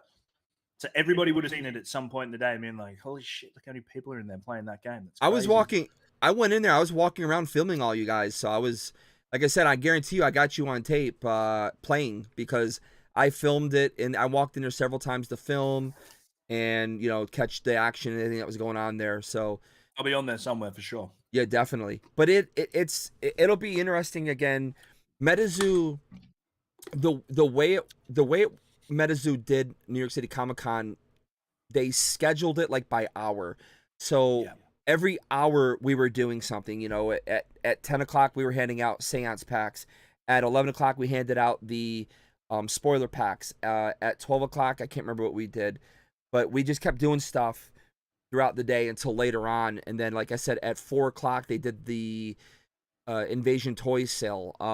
There was always something going on every hour, so the line was always pretty big because we had something going on. So people would basically, once you got the item, you'd line up again to get the next item. Because if you didn't line up, there was a small chance you might not get one. You might miss something, But they had enough product, luckily, to really make sure. Remember those eBay? Wasn't that where they did not just eBay, but they did like all those promos, like Golden, eBay, all that stuff? Was that New York? Every Comic-Con? booth had all those guys had their own booths, and so they had the promos they gave away only at those booths. So you had to go around to each booth. So you had to, It was like a little scavenger hunt, actually, the way it was done, because they weren't supposed to give the promos out whenever they wanted. It was supposed to be done in a time frame, but some of the partners had, I guess, maybe didn't understand, because they all had tons of employees, and I don't think they all were on the same page. So a lot of the stuff was just being given out early, so when people got their passports, because what happened was, once you got your passports, which I think was at 1 o'clock, then you were supposed to go do the scavenger hunt. That was when everybody was supposed to go race around to the 6 partners. So, like, I don't get to do any of that because I'm stuck down here. Like, that stuff's so awesome. I'd be at every CollectorCon or Comic-Con I could possibly get to. That's for sure. It sucks because I was really asking to get some things to bring back for the channel, and I wasn't able to get any of that stuff. I was, I'm not high up in Metazoo like that, so I can't get stuff like that. I beg Mike, I beg him to allow me to have some things, but I know Andy really wanted to keep things really local to Comic-Con. I mean, they do their best to try and keep it local, so that way only the people that are there are getting it, so it makes it a little bit more special for those people. It makes sense. Like, that's the whole point of the promos, right? The promos aren't there so that somebody can like go in there, and you saw this a lot, I guess, over the course of last year. People grab a ton of them and then come back and throw them all on eBay and sell them at 50, 60, 70, $80 a pop. Exactly. The promos are actually there as a reward to say thanks for coming out and supporting Metazoo while you were there. That's the purpose of them. And unfortunately, You it's know? just it's that other aspect that's really taken over. And also, I mean, you know, you get online and then you see, of course, they have their people who are doing things. So if you wanted a promo, you'd have to go to LPA's live where he was giving them out and stuff like that. But that was my whole thing, was I just wanted to be able to do something like that as well. He has his community on Whatnot. I have our community here on YouTube, and I just wanted to give some things away. So I understand, like, Andy didn't really want any of the passports to be given out. This was a unique one. I never got a chance to get a passport. This I would was have loved one, but it was unique though, the way they did it. So for this one, you had to hand your passport back in though. So you got your passport and you ran around and got all your stamps. Once you collected all your stamps, the reward was the uber rare promo. So there were 2 Comic-Con promos. There was the one that everybody got, and then there was the rewards promo that you got for getting all 6 stamps and then handing the passport back in. So basically you had to make a choice. Do I want to keep my passport or do I want to hand it in? So the people who were only there for a day didn't want to give their passports up. The people who were there for multiple days gave their passports up and got the promo, and then the next day they would do the same thing and get their passport. I didn't think about these things because, again, my sole focus was filming. And you did a great job, by the way. Oh, I appreciate that. I hadn't even. Really good. I still have 4 or 5 episodes that to actually put up, and it's just so much editing work that I just haven't had a chance to get around to doing it. But it's just that wedding video for your cousin yet, by the way? I did. We finished half of it. They got the part. They got one half. The The part I have they to do. wanted. The part I have to do now is the more entertaining part. Like it's the one you see all over YouTube when people are uploading. It's the highlight scene one. And that's only because where we shot at, there was a few issues with it. It was next to a train track, which made audio extremely terrible, things like that. But like I said, I get where they're coming from on wanting to keep certain things. But it would have been cool if I could have brought back a few passports and maybe given a couple of those out to some of the community members, brought some more stuff back. Some of the my son did grab a few when he was walking around. He was able to get some of the stuff. So we gave a lot of that away. Whatever I could get, I tried to use as a giveaway. For the channel and stuff like that. And no, you do a good job. I win a lot of your auto stuff, which is awesome because it's really hard to get that down here. Yeah. So I don't think I haven't kept one that I've won from you. Usually just pay it forward, which is why I've got something signed that I didn't win from you that I'm going to give away today. Oh wow. Okay. Yeah, that's one of the things the artists have been really, really great with me about. It's the one thing that I've been able to take away from getting to go to the events, because I go to the events because I reach out with Metazoo and they say yes, come on, we'll bring it in. And so I may not be getting some of that stuff, but at least with the artist, I'm able to go and get some of the cards signed and then give those away to people in the community. People love that. That's awesome. Oh yeah. Like I didn't realize how much people love that stuff. It really wasn't until Captain Asia and a few other of the community members really showed me how much people love the auto stuff. I didn't realize autos were that big of a deal in Dallas. And then throughout the summer, I started realizing how people really, really love the autograph stuff. So, like I said, Danny and I spent a combined 8.5 to 9 hours in line at Dallas on Sunday. So we got some stuff. So on the Saturday morning, we went in early because we were there with Caster Society. So they were setting up. So we got in nice and early and we were like 2 from the line where the artists were. We're like, sweet, let's just quickly get our stuff signed. And then we can, enjoy the con. And then, we ended up getting a few bits and pieces signed. And then as we were there, we acquired more and more and more stuff.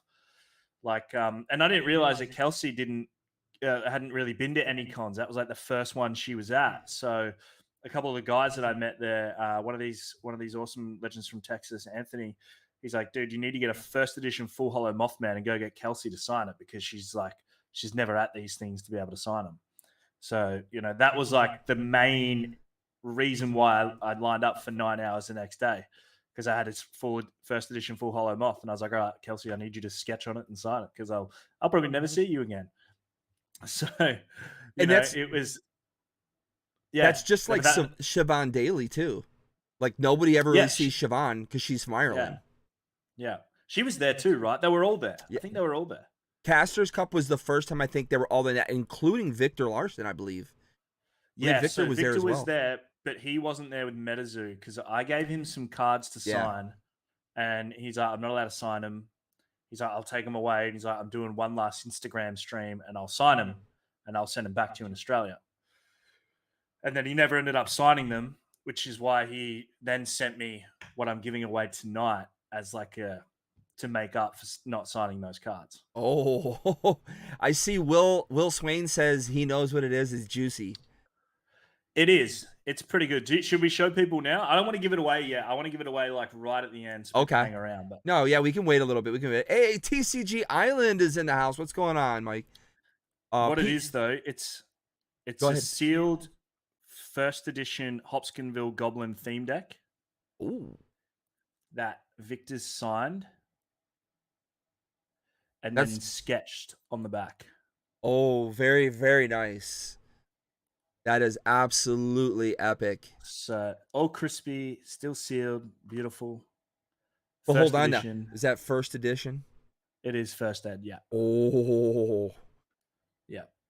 Nice. So. That is freaking epic. Very, very nice. Hopefully, whoever wins that tonight will not have an issue. We'll get it without any issues from shipping. Oh, they will. Don't worry. I so ship to the US all the time, and I make sure it gets there. Don't worry. It's you've got to enter that giveaway too, because you should be eligible. This is for you. Nah, I can't be eligible. I'm ineligible for the giveaway. It's fine. It's cool. Why? I'm more than happy with what I have. No, you got to give it to the people here. That's what it's about, man. Pete says, what's the general rules to follow when getting cards signed by the artist? I hear some of them won't sign older cards anymore, just to be prepared when I eventually go. So, okay, so like, for instance, Mike cannot sign tops. There's some type of an agreement in place, and he cannot sign the tops cards. I guess, I don't know. The artist can, right? The artist can. So what I've noticed is it's weird. Some of the artists have signed cards that maybe, I don't know. I don't want to say. I've only been really up close with them twice, and that was Roswell and New York City Comic Con. I didn't really hang around with them in Dallas, because in Dallas I wasn't officially invited by Metazoo to film there. That was I was with somebody else that brought me in, and then I was basically with Collecticon. Kind of the same with Long Beach. I was actually invited more. Again, I was on the Collecticon side more. But in Roswell and in New York Comic Con and Salem as well, I didn't really see them say they couldn't sign anything. Mike was the only one I know that said he can't sign tops cards, because there's some type of an agreement there. I know a lot of people. In Dallas, they weren't signing samples and Kickstarter anymore. And Kickstarter, I was gonna say, so samples and Kickstarter.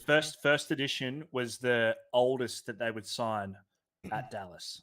Yeah, like the artist will typically put up before the event. The artist will put up on their social media accounts what they will sign and what they won't sign. I know Afton has done it. I know Kelsey's done it. I don't know if Jet or anybody else I've seen. I don't know if Poncho's done it either, to be honest with you. But I know for sure I've seen Kelsey and Afton put up what they can sign and what they can't. So there's definitely something along the lines there where they won't do certain things.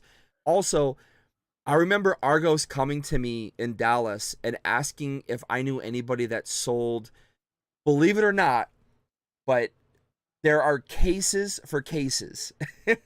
So they actually have slab cases for slabs, which I thought was kind of funny at the time. I'm not talking about the company that makes the outer, what do they call the one company? I forgot what it's called now. Like or something. It's like a slab bumper. They actually make an actual case to put your slab in. So it's like a slab acrylic case for a slab acrylic case for a slab. Really weird. But anyways, so Argos came to me and goes, they won't sign my Mothman because it has to be in another case to do it. So he was hunting down trying to find one of these cases, and I actually did find somebody that had it, but I think he had already found someone that had one as well.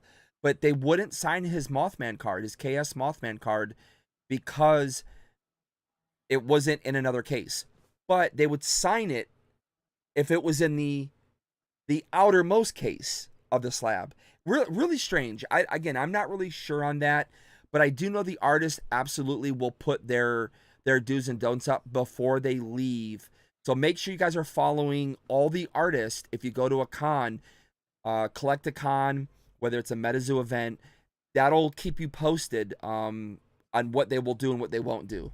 So, and if not, but I mean, like anything in life, it's who you know and not what you know. Like I'm reading Big C's comments saying that he's seen samples and Kickstarter cards being signed. I'm like, yeah, you've got a good enough relationship. Like I'm sure if I was dating Jet or someone and I was like, oh, do you reckon you can go get this signed? It probably would get signed. You know, yeah. what I mean? Like we're all human at the end of the day. The reason is they would put rules like that out is so that somebody can't go, oh, these cards are worth this much, but once they're signed, they're worth this much. So then they just go and buy like the whole market, go get them all signed, and then just start dictating market conditions because that happens in a lot of other TCGs, a lot of other cards and stuff like that. Well, Pokemon, in fact, when we were at one of the events for Metazoo, I can't remember which one it was, but Mitsuhiro Arita was here, and so was another one of the artists. And so a lot of the people had traveled to Florida and Baltimore, and it was basically no fan was able to really get their autographs. It was pretty much all investor / flippers that were solely to get the autographs, and then they turned around and you saw hundreds of them on eBay. And it's crazy enough is that people were altering the cards because they won't sign your card. The Pokemon artists will not sign your card anymore, just their name. Yeah. They want to personalize it. The problem is that now you have these people who've learned how to erase that aspect off the card, which technically you're now messing with the card. You're actually screwing the card up. And they're not, they can never be graded again. They're not supposed to be touched because you've altered the card, even with their signature on it. But that's what people are doing. And so I think they're trying to prevent that, I think, in a lot of ways, like you said. In fact, like we talked about, what was it, the other night with Pee-wee's, I think you were in the chat. We saw Mr. Radio Flyer walking around Dallas with his Radio Flyer red wagon full of merchandise, and he was just getting it all signed and then going back out and redoing it again. Hey, welcome, Ryan Hensley. What's going on, Ryan? Yo, Ryan, what's up, brother? See, he'll remember that I wore this hat and this shirt in Dallas. He'll be like, hey, there you go. Exactly the way you did when you were in Dallas. That was what I was trying to do tonight. I was trying to look the exact same. But like I said, I don't speak for the artist. I don't know how much Metazoo has an effect on what they can do either. I don't know if Metazoo tells them what they can do, what they can't do. Maybe there's a contractual agreement there. I really don't know. I do know, in speaking with Mike, and again, of course, he's been on here, got to interview him a couple of times. He has brought up several times the importance of keeping things very exclusive. And so I wouldn't doubt if they don't want, artists to do certain things. They want us to only sign 100%. Certain much. They want that exclusivity kept to their cards. It helps the brand overall. It helps the collectivity of Metazoo overall. In fact, now we're talking about this. what do you think? What would you say? I should say, is your number one collectible that you own from Metazoo? Like value wise or sentimental? Go both. Give me both. Well, I mean, my sealed Kickstarter box is pretty nice. My sample Grim Reaper that I've got, which should be a PSA 10, is pretty nice. But I think the one thing I love the most. Man, that's a tough one. You know what? It might be this, which would shock a few people, I think. They'd be like, really? Everything you got, that's what you like? You serious? But, you know, it's my life. Is there anything over there? Hey, everybody's got their personal favorites, you know? It doesn't have to be everyone else's personal favorite. But look, like I said, I think, you know, price-wise, these two bad boys, where are they? Oh yeah, for sure. They're nice. Like I said, I love Grim. I want the sample Dark Aura. I'm going to crack these out though and send them to PSA. I was sending a lot of stuff to CGC, and then, you know, PSA's opened back up. It just, the value wise, it's just better. So I just had a friend today send me some photos. He's a local friend here. He's not into the TCG world, but he's into the sports cards world. Yeah. And he had a card graded originally. It came back an 8 from PSA.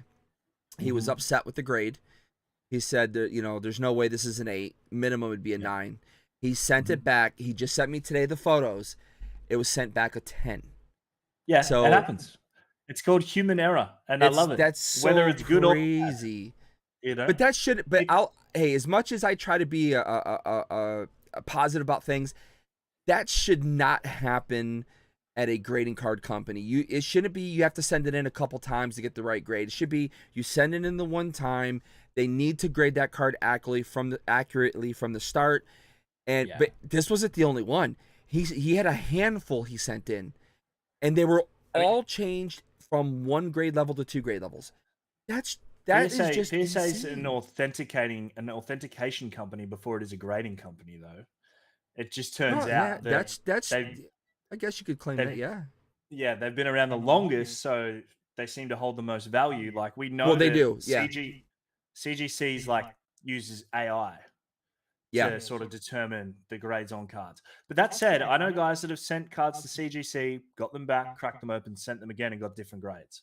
So it sort of goes both ways. But it's when I was on a podcast about a year and a half ago. I was part of a podcast group that I had left, and while I was there, we got to interview a couple of the grading card companies. One of them, the guy actually worked for PSA for many years, and they actually use his system that he developed, and it's what they still use today on how to grade the cards. But you are right. I guess I never really thought about it being that way, that they're an authentication site technically, or a business. Well, look, I agree with Star North. Star North's like CGC is better than PSA, more consistent. Slab is better too. I agree too. The slabs feel better. The label, I like that they do subgrades. Oh, this is one of my most sentimental cards too. So it's just the full hollow player stamped lightning in a bottle from the Caster's Cup. So we were standing in line. I was going to say this in the comments the other night when you were chatting to Kat, but I was like, you know what? I'll wait till I'm on. Because I feel like, I don't know if Captain Asia was there or not, but I feel like he was standing in line when I pulled this. So he was standing in line waiting, you know, to get signatures done.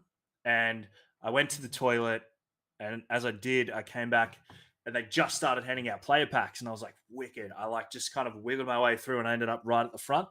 So I was like one of the first 4 or 5 people to get like the player packs. So I ran back over to the SIG line, and I was like, look, check it out. Look what I've got. Let's crack a pack open. So like it's me, Danny, and like 25 people in this line all like gather around to see what are in these packs because we hadn't opened them yet.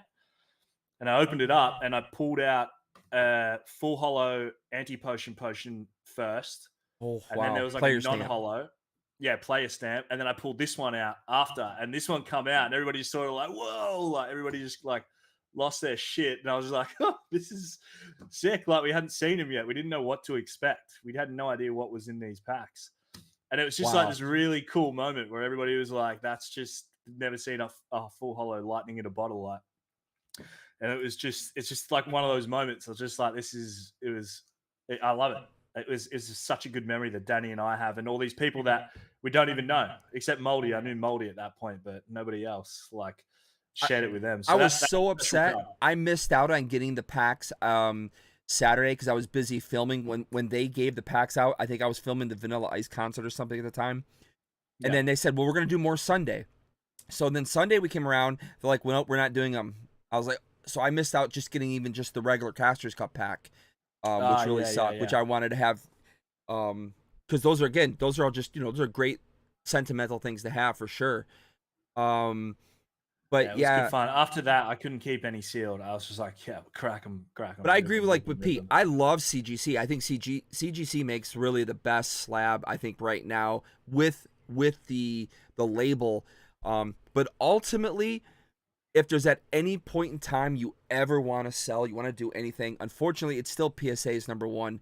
I mean, you're talking they got what 5 or 6 million cards graded, and the largest population report. So you're just if you're looking to eventually sell your card, whatever the case may be, unfortunately, that is still the way to go. Is PSA, regardless. That's why I'm sending this to PSA, because it will get a 10. Right, based on the subgrades. It should, based on 9.5, yeah.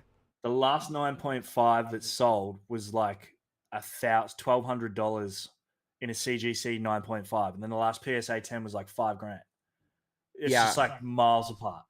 It's not that I ever intend on selling it, but it just like if I'm going to collect something that I love, why not give myself the best opportunity if in the future I need a financial return on it? As much as I love CGC slabs, it's not giving me that right now. But isn't it just insane though that such a huge difference financially between a 0.5 of the grade? It doesn't make sense, honestly. It really doesn't. But even if it was a CGC 10, I still don't think it would demand what a PSA 10 does, It doesn't, because of the pop report. The pop report means everything. And if the majority is being recorded through PSA, that's what's going to ultimately matter. Unless you get a pop report 1 from CGC, it just isn't going to make a difference. So, like everyone keeps telling me to send in my, that just reminded me. By the way, if you guys don't know, Dean is actually the recipient of the content creator and influencer medals this year. He got awarded that from Andy and Mike. No shit. That's probably my most prized possession, but I don't have them right now. They're at PSA. So you already sent them off. See, I have not sent mine off. It still sits in a binder, just sitting there. I had mine for 8 hours. They came in, I checked him out, made sure they were crispy, got them ready to grade, sent them straight off to my guy who is in like the Central Coast of New South Wales. He's not in the same state as me, and they've been gone. I should get them back soon though. I'm expecting my content creator to get a 9. There was a small like foil refractor line in the reverse foil, where like the 2 sheets of foil meet and they're not straight. Nice. But my influencer one should get a 10. It was mint. Yeah, mine are both. They look really good. They're on point centering. I didn't see anything wrong with them. I think once I send them in to be graded, they should be okay. But I've just been in no rush. I mean, if you're not going to get the first one, which obviously they gave to Bailey at now Steve Aoki, no longer Live Poke Auctions. He got them all graded first, so he has he's number 1 on all the pop reports. So at that point, it just doesn't make it like I got to get it out there right away because it's gonna be a pop report. Either way, it's a low pop report. Me, but so I wasn't even thinking like that. I didn't even know that was really a thing, to be honest. For me, I just wanted them protected. That's it. I just want them encased safe. They're never going anywhere. So if they come back a PSA, they're not going to. But say they're a PSA 3 and a 6, I don't give a shit. Like these cards are with Yeah, me but you know, for life. Like we got awarded those completely off the cuff because the only content we really create is the podcast. And then you'll notice now that you're in our Facebook group, we do run a lot of live streams, like a lot of breaks, things like that. And all the profit from that we donate straight to charity. So we raised over just over $5,000 for a charity last year through doing that. And we just do that because we can. Because we're just having fun, and that's what it's about. So and I think that's where you got them. I mean, just that alone is a huge ordeal. Pretty much. I put that in the partner server that we have, and Andy picked up on it. And he's like, "Dude, is that like legit?" I'm like, "Yeah, man. We just do that because you fucking should." Like, you know, we're sitting out here, we're building a community. Everybody's having fun.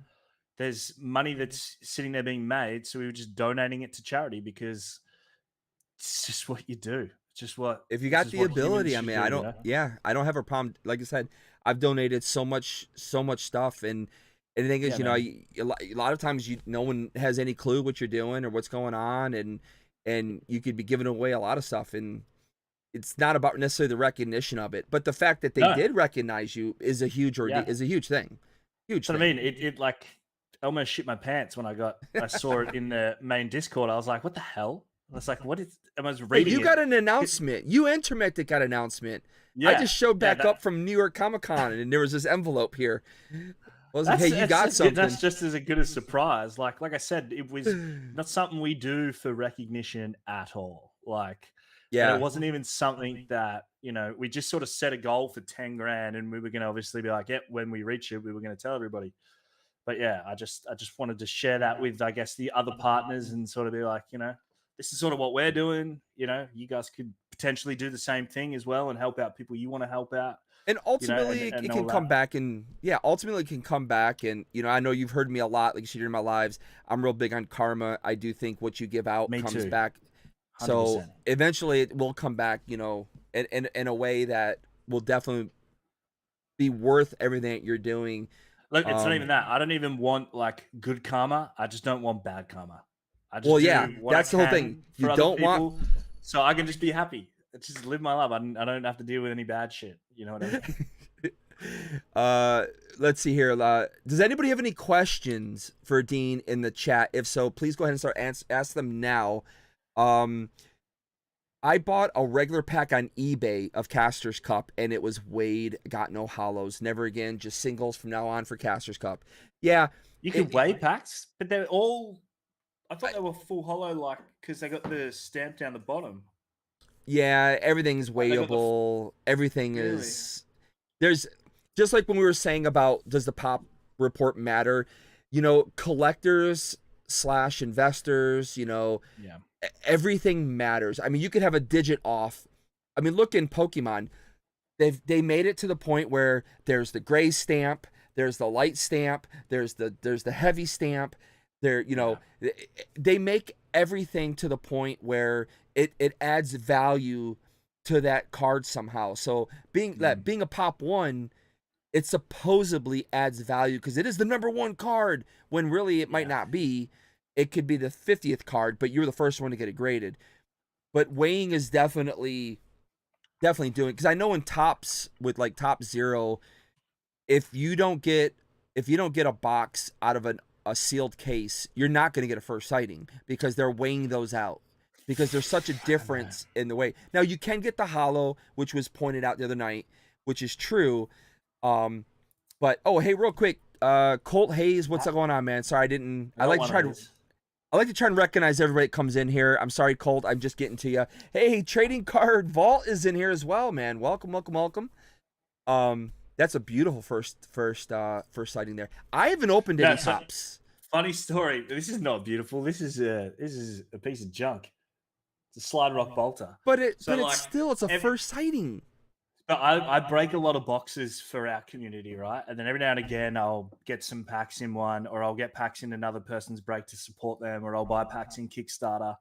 And for like a year, all of last year, all I would pull was slide rock bolters. They hit every time.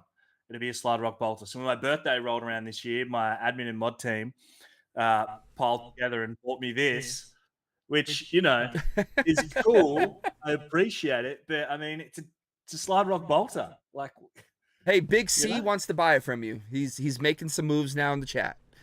I can't sell that. I can't sell it. The boys will hate me. They'll kill me. Oh, Trading Cult Vault says they Damn can't me, be damn weighed. me. They can't be weighed. I don't think they could, Harley. Like, because The Casters Cup ones? just because they've got that hollow in the corner there, right? Yeah. Which means, and the star on it, which means the whole card should be foil, as they are in See, I normal sets. I never opened one, so I have no idea if they can or not. I would assume they shouldn't be weighable. but I would 'Cause they assume a should lot. all be foil. Okay, good. Because I would assume a lot could be weighed personally. I know spoiler packs can be weighed. I know that for a fact because I've literally weighed them out. We weighed them out to see if what was what on those. Because I had somebody asking me, do I know what's in them? And I said no. They go, we'll get a scale. Well, I already have a scale from Pokemon when I did vintage stuff, so I knew what the vintage was, and there was a difference in weighing them. But the ones I know the ones that I gave away, I believe I gave away the ones that were heavy, and I kept the light ones. Because again, for me, it's just about keeping it in the background, really. But you can weigh, a lot of things can be weighed, surprisingly. But I didn't know if you can do a Caster's Cup pack or not, so that's interesting. At least you can't weigh the core set stuff. I mean, the promo stuff and the mini set stuff is like, you know, fillers and that. It's good that in the modern sort of day, you can't weigh the core set stuff, like the main set stuff. So I mean, one of the guys here you're not gonna have that issue 10 years down the track where, you know, you're gonna sell heavy packs and light packs like you get out of a base set box now, you know? I mean, one of the guys in here right now, Pogo Dad, in fact, one of his most popular videos are when he does Pokemon, and he basically, per every new set, he's been weighing them out. Now, granted, again, you know, some people don't like it. Either somebody's going to do it. So if you're content creating and you can do it, I say just go ahead and do it, because no matter what, somebody is going to weigh it. There'll be 50 billion weighing videos out there. But he's been weighing some of the Pokemon stuff out when it first comes out to prove if they're weighable or not. And it's crazy how accurate he has been for every new set, especially towards the middle to Is end. Pokemon weighable? Yeah, if you go to Pogo Dad, The new stuff. He's been weighing them out, and shit, it's crazy. I haven't opened any, so I wouldn't know. It's crazy the stuff that that he's been opening. So, he takes one for the team. He's a good, honest person, so I mean, I trust him. I know if you don't know who he is, you could be like, why is this guy weighing? But he's made a little series out of it, and they've been really his most popular videos because it's been crazy how close he is, how when he opens the packs and what he gets from them. He's had the occasional one-off, but yeah, they've been pretty weighable from in the Sword and Shield era, which has been surprising to a lot of people. So it definitely makes you feel a little awkward buying. It's kind of like what happened with Seance, you know, the unfortunate effect that it happened to Seance. And I understand they didn't have, you know, for those that don't know, currently Metazoo is printed overseas still. I think they wanted to bring them over here. It's very costly to do that. I think they will. Mike has said that is the goal. Yeah. He's been asked that in AMAs a couple of times, and he's like, of course he wants it to be printed in America. But, you know, you've got to, as the IP and the brand grows, you can then maintain the same profit margin and your expenses can grow, you know, whereas where it is right now, for him to be able to keep the company on a trajectory that he wants it to go, for our benefit, not for his benefit, it still needs to be printed overseas, which is unfortunate because he's not there overseeing it, making sure shit doesn't happen like in Seance. But one thing you can, and has already been proven with the Seance NFT boxes, is they fix that. Mike then goes over there with a steel boot, puts it up someone's ass and says, exactly. How lazy can you be when we say, all right, we want to spread out the hollows? Like, that's obviously what happened, right? Yeah. We had reverse hollow wilderness boxes, full hollow UFO boxes. So he goes, all right, we need to try and make it so it's a quarter or a half of each. So that's what they've tried to do. And the printing company's gone, oh, this will be easy. Let's just put them all in one pack art and then just put 9 of that I pack know, art in right? the box. Like, are you serious? Like, how? Who? That's just such an illogical way to think, like a lazy Very way to think. strange. And then obviously they've been able to fix it. You just print all the full hollows first in whatever packs, spread them out, and then do all your reverse hollows after and spread them through the boxes. It's really not that hard. Yeah, So- it's definitely, an error like that can be so detrimental, especially because they're really still a new company. An error like this can really, can you imagine if they went with the 100,000 print run they were originally going to do? I think the print run, they've done the right thing anyway. They could, but is going to be interesting, right, is in the future, the sets that aren't 100,000 are going to be the sets that absolutely stonk and are going to be expensive because there's half as many of them out there, and people are going to need and want them. And imagine the price, not that you can tell until you've opened it, but the price of a Seance booster box that happens to have one of the Hateful Eight in it, because they tend to have more than one. Yep.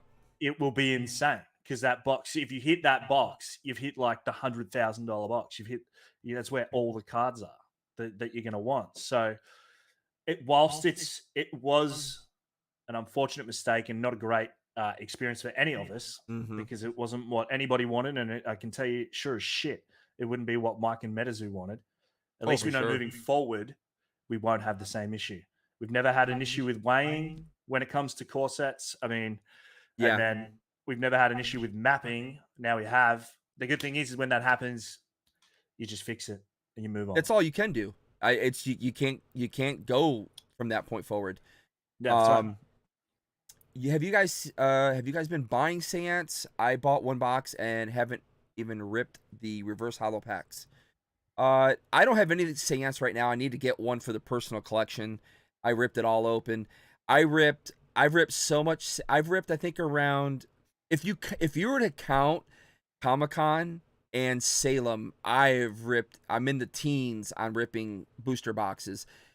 I've only had one box give me a Hateful Eight. Just one out of everything. And you're right. I pulled 3 lucky ladies from it. I pulled 2 of the, I forget the name of it now. It's been so long now. I haven't even looked at Seance in forever. I pulled 2 of the one. It kind of looks like the multicolored card. I forgot the name of the card. Embedding the Soul. Embedding the Soul. I pulled 2 of those. I pulled one. Did I pull? Yeah, I did. I pulled one of the Poncho Arts. So how many boxes did you say you opened though? I probably opened 12 or 13. But the majority of those were like when we were at Comic-Con and we were there with people, we were, the amount of boosters we gave away and we were ripping them open, people were there ripping them open. And then Salem, we were ripping open like crazy too. Nobody was pulling anything from them. The worst thing was like 15 for myself, and I only hit one of those boxes that had. Well, if I was to say for myself, I've only ripped, I think, 4 for myself total. So you did well. Like a lot of my customers, some of my customers, one of them didn't do well, and I don't know if he's still here. Swano, he copped a lot of the bad boxes like I did, but then a couple of the other guys had absolutely killed it. They had all the boxes that had all the Hateful Eight stuff in it. Like, I don't want to say the partner, but I know 2 partners that went, I think, 2 cases without pulling hollows. I mean, we're not even talking Hateful Eights. Sorry, YouTube, but like, geez, that's rough. Not pulling hollows. Yeah. I'm not going to say their names, but they know who they are, and they'll say it. Look, it sucks. Aside from that, though, Harley, how good of a set was Seance? I mean, Seance gave me my first secret rare. I thought I would die before I actually pulled a Metazoo secret rare, because I've opened that much product in 12 months, not all just for myself, but like through box breaks in our community and stuff. And I was like almost at my wit's end. And then myself and my business partner, Lee Kearns, were cracking. He came around one night for a beer. and I had a sealed set of Seance theme decks, like the display, so 10 decks, just sitting in this cabinet over here. And I was like, let's just open it. I don't keep theme decks sealed anyway. I was like, let's just crack it open. And we ended up pulling a secret rare each out of that set of theme decks, which was mental. So in reality, like the most important things that I own Metazoo wise to me are those 2 influencer and content creator medals, and then that secret rare, because it was the one time me and Lee didn't go live to open something. Like I'll usually just jump on Facebook and go live and open a box of Wilderness, because if I hit a secret rare, I want it to be on camera. Yeah. So I did that. Yeah. I did. I think I went live. I think I checked my stats at the end of the year. I went live like every 3rd day or something, like in like just time wise. Like even if it was just a quick live, I'd just be like, I'll just go live and I'm going to rip 20 Wilderness release boxes or something. I opened a lot of Wilderness. It was really rude, really rough. But yeah, then the one time I didn't go live and me and Lee just like having a beer and like, let's just open these up, just went nuts. He pulled the Basket Ogress, which is the one that I actually own because I like that one, out of the first theme deck, and he literally just pulled it, like dropped it on the floor and threw the rest of the cards in the air and just like walked out the room. And I was just like, holy shit, what just happened? and then I pulled the Splinter Cat about 2 or 3 theme decks after that. I mean, if you want a secret rare, I think your best chance is UFO Pin Club. That seems to be where you have such a higher opportunity. You pulled one. I pulled one. Captain Asia pulled 2, I believe. One serialized, one non-serialized. There's been a ton of people who have pulled. You either pull the serialized one or you pull the non-serialized. But that's your best opportunity to find a secret rare would be UFO Pin Club. At least from my perspective, and for the amount of people I watch on YouTube, or even on Instagram, it definitely seems that's the highest place to find one. So you could definitely try some UFO Pin Club. Just tell that out there, guys. Aaron Torres, what's going on? Happy Friday, Aaron. Welcome to the live stream. TCG Island says, for what Metazoo has accomplished in just under 3 years, it's unbelievable. One hiccup isn't going to change its trajectory. 100%. Couldn't agree more, Sino. Yeah, absolutely, completely agree. That's why those cards hold a lot of value. Let's see here. Yeah, Seance was insane. All the artists killed it. Yeah, Chains of Old Scratch could be possibly one of the absolute best artwork cards in all of Metazoo. Something about that card, just he nailed it. Absolutely killed it. I sent one of those to PSA as well. Oh, you did? Yeah. Yeah, that was Actually, one of the. I got this sketch card that Moldy Potions did for me. See that? It's like a. Wait, Moldy Potions did that? Yeah, it's a Mothman and a Grim Reaper. What? So I was one of his original Patreons. So it's on the back. It says, "Tudine, thanks for being an OG. Much love, Moldy." He actually drew that. Yeah, that's an actual sketch card. And then I got a guy here who's a good friend of ours that owns an Australian grading company. So he slabbed it up for me. Wow, that is freaking sick. I had no idea Moldy could draw like that. Yeah, I said to him, I was like, I love Mothman like everybody does, but Grim Reaper's my boy. I was like, make him have a punch on, and I'll be happy. Apparently, Big C already knew that. I did not know. I just thought he was just a really good player. Nah, yeah, he's crazy. He's a crazy good artist. Wow. Man. I know. I guess we're all still waiting for the fan art contest. I know a really good artist that's really like along Metazoo lines. That's Real Prince Pokemon. I don't know how Metazoo feels about him because he's very opinionated, very open person about things.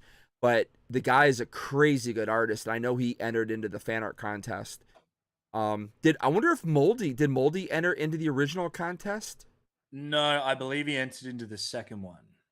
Oh, so maybe we'll be seeing a Moldy art card. I think a lot of people missed the first one. Well, I didn't even hear about it. I only heard about it when the blisters came out and they ran a fan art contest and the winners got their designs done. I was like, I mean, I wouldn't enter it because I can't draw a stick figure to save myself. But you know, like, Yeah, same it wasn't here. something that I was aware of. But then I realized, um, like Isaac Sky Lee, right? Yeah. Is that how he got his job at Metazoo? Yeah, he Like, was one of the winners, I believe. yeah, I think he did the Ultima Ha. Was that his? I Did he can't do that remember one? which one he did, but I think he definitely has one. He was definitely the winner on that one though. I feel like that was. I mean, he's a one. fan of MetaZoo. He was, I believe, before he got a job with them. So there was another one, there was another pretty notable content creator, I believe, who also entered and won, and I think he had a fallout with MetaZoo or something. I guess he didn't like something about the NFT. Excuse me, didn't like something about the NFT world. I don't know. Seemed to have gone, didn't need to get upset over that stuff, but you don't like NFTs, you don't get into it. That's like me. I don't understand it. It's a part of Metazoo I got nothing to do with because Yeah, I'm the same way. I mean, I understand NFTs now a lot more than I did before, and I still feel the same way I do about them. The only thing with MetaZoo when it comes to the NFT world is that they give you what's called utility. In other words, you get something for your NFT, whereas most NFTs, all you get is the digital image. Yeah. I suppose that's a good point. I mean, if I wasn't a partner, maybe then I would think about getting an NFT because then you get sort of that access as well. Yeah, The utility is pretty good to be an NFT holder for Metazoo, isn't it? Yeah, and that's really what it comes down, but a lot of companies are catching on now to that fact. So more companies are trying to add more like an actual utility to their NFT now, because I think at some point a lot of people realized, you're paying for something digital and that's it. I mean, you could really just screenshot the item. If you care that much about that artwork, you just screenshot it and you can have it like everybody's been doing for years and just have plastered all over your internet. No one ever came after you for it. But now we're entering into the world where I think you are starting to get kind of more like the music, where music is, people are coming after you now for what was once copywritten songs. I'm currently dealing with this issue is why I'm saying this. I've got about, I think maybe 60 of my videos that recently a company's been coming after me over one or two songs on. And it sucks because when I originally used that music, it was copywritten free. Now they're trying to like right to it. And what sucks is YouTube does not have a proper form. You can appeal your copyright, but the way it's appealed is they don't have nothing to do with it, YouTube. They just send it to the person making the claim. Well, of course the person making the claim saying, no, I own it. And so then YouTube sends it back going, sorry, it's turned down. You can appeal one more time, but if you lose the appeal, we're going to hit you with a copyright strike, an actual strike on your channel, which is that's the thing you don't want. No, absolutely As of right now, anybody who makes content, you can use any song you want. You will not be penalized from YouTube for it. Now, if they play ads on your video, if you become a partner with YouTube where you make money, your money from that video will go to the artist, but you don't pay a price for that in terms of YouTube hurting your channel. However, if you appeal that process a second time and it comes back denied, now you get a real strike, which does hurt your channel. Here's the problem though. The appeal is going right back to the same person again, the company who could be scamming, going, are you guys sure you don't own the copyright to it? And they're like, no, we own it. And now they deny it and you've been hit. It's like, that's not enough. I want to see for a fact that they own the right to the song. You need to show me. Because when you Google the company that's hitting me, it said they don't own the right to these songs and someone had to get a lawyer and fight them. I don't have the money to get a lawyer and fight like that, and I don't want to risk my channel. So I've been going through all these old videos the past 2 weeks and either muting them or just shutting the video down, which sucks because there's some really cool videos there. And, I've deleted them off my computer now to make sure I don't ever use them again. But it's going to happen in the NFT world. It's unfortunate. It's going to happen. Definitely in the NFT world. It's going to happen. They're going to be like, hey, this image you're using is owned by somebody else. You cannot use it. and you're going to get hit with a strike or they're going to delete your content. That's what's going to happen with NFT. Yeah. But yeah, I just stay clear of it because I don't know Yeah. anything about it. I It's do not too. my. It's not where I choose to invest my money. I do So, too. I Well, focus on other things. oh, one other big quick thing I forgot to mention. I don't know if he's still hanging around. I was going to mention it earlier, and then we got into something else. But big congratulations to Tormentic. He just hit 1,000 subscribers on his YouTube channel. Hell yeah, he So did. big shout out to him. He's another one of our Metazoo Archive members. It's a little group of ours that I have done nothing in for a couple months now, and I don't think anybody else has besides Cutthroat Pry. But that makes 3 of us now in the group that are all content, YouTube content creators, officially partnered with YouTube. So big Which shout is out to great. him on Like, that. when I was chatting to him on the podcast the other night, I was like, dude, how the hell are you at 977 with all the stuff that you create? It's just bullshit. You should be at 1,000 already. So, like, obviously you mentioned it takes a that while. was my goal. Like, I wanted to get it there, and then everybody jumped on board. It was great. We got him there within like 48 hours. So- it was done. The one thing about Tormentic and Cryptonation News, excuse me, let's erase that, Coffee and Cardboard and Argos and some of the people, so I may have as many subscribers as I do, but I was going through this, I think a week ago. I was going through this with somebody else, and my actual Metazoo subscribers is actually really low. I mean, you're probably talking from the time that I went full on Metazoo, which was in March of 2022, like full on. I wasn't doing Pokemon anymore or anything. I'm only like at around 500 subscribers of actual Metazoo people. And that's all I actually have. The majority of my subscribers came from Pokemon. And then some of those people actually came from when we were a travel channel, a family travel channel.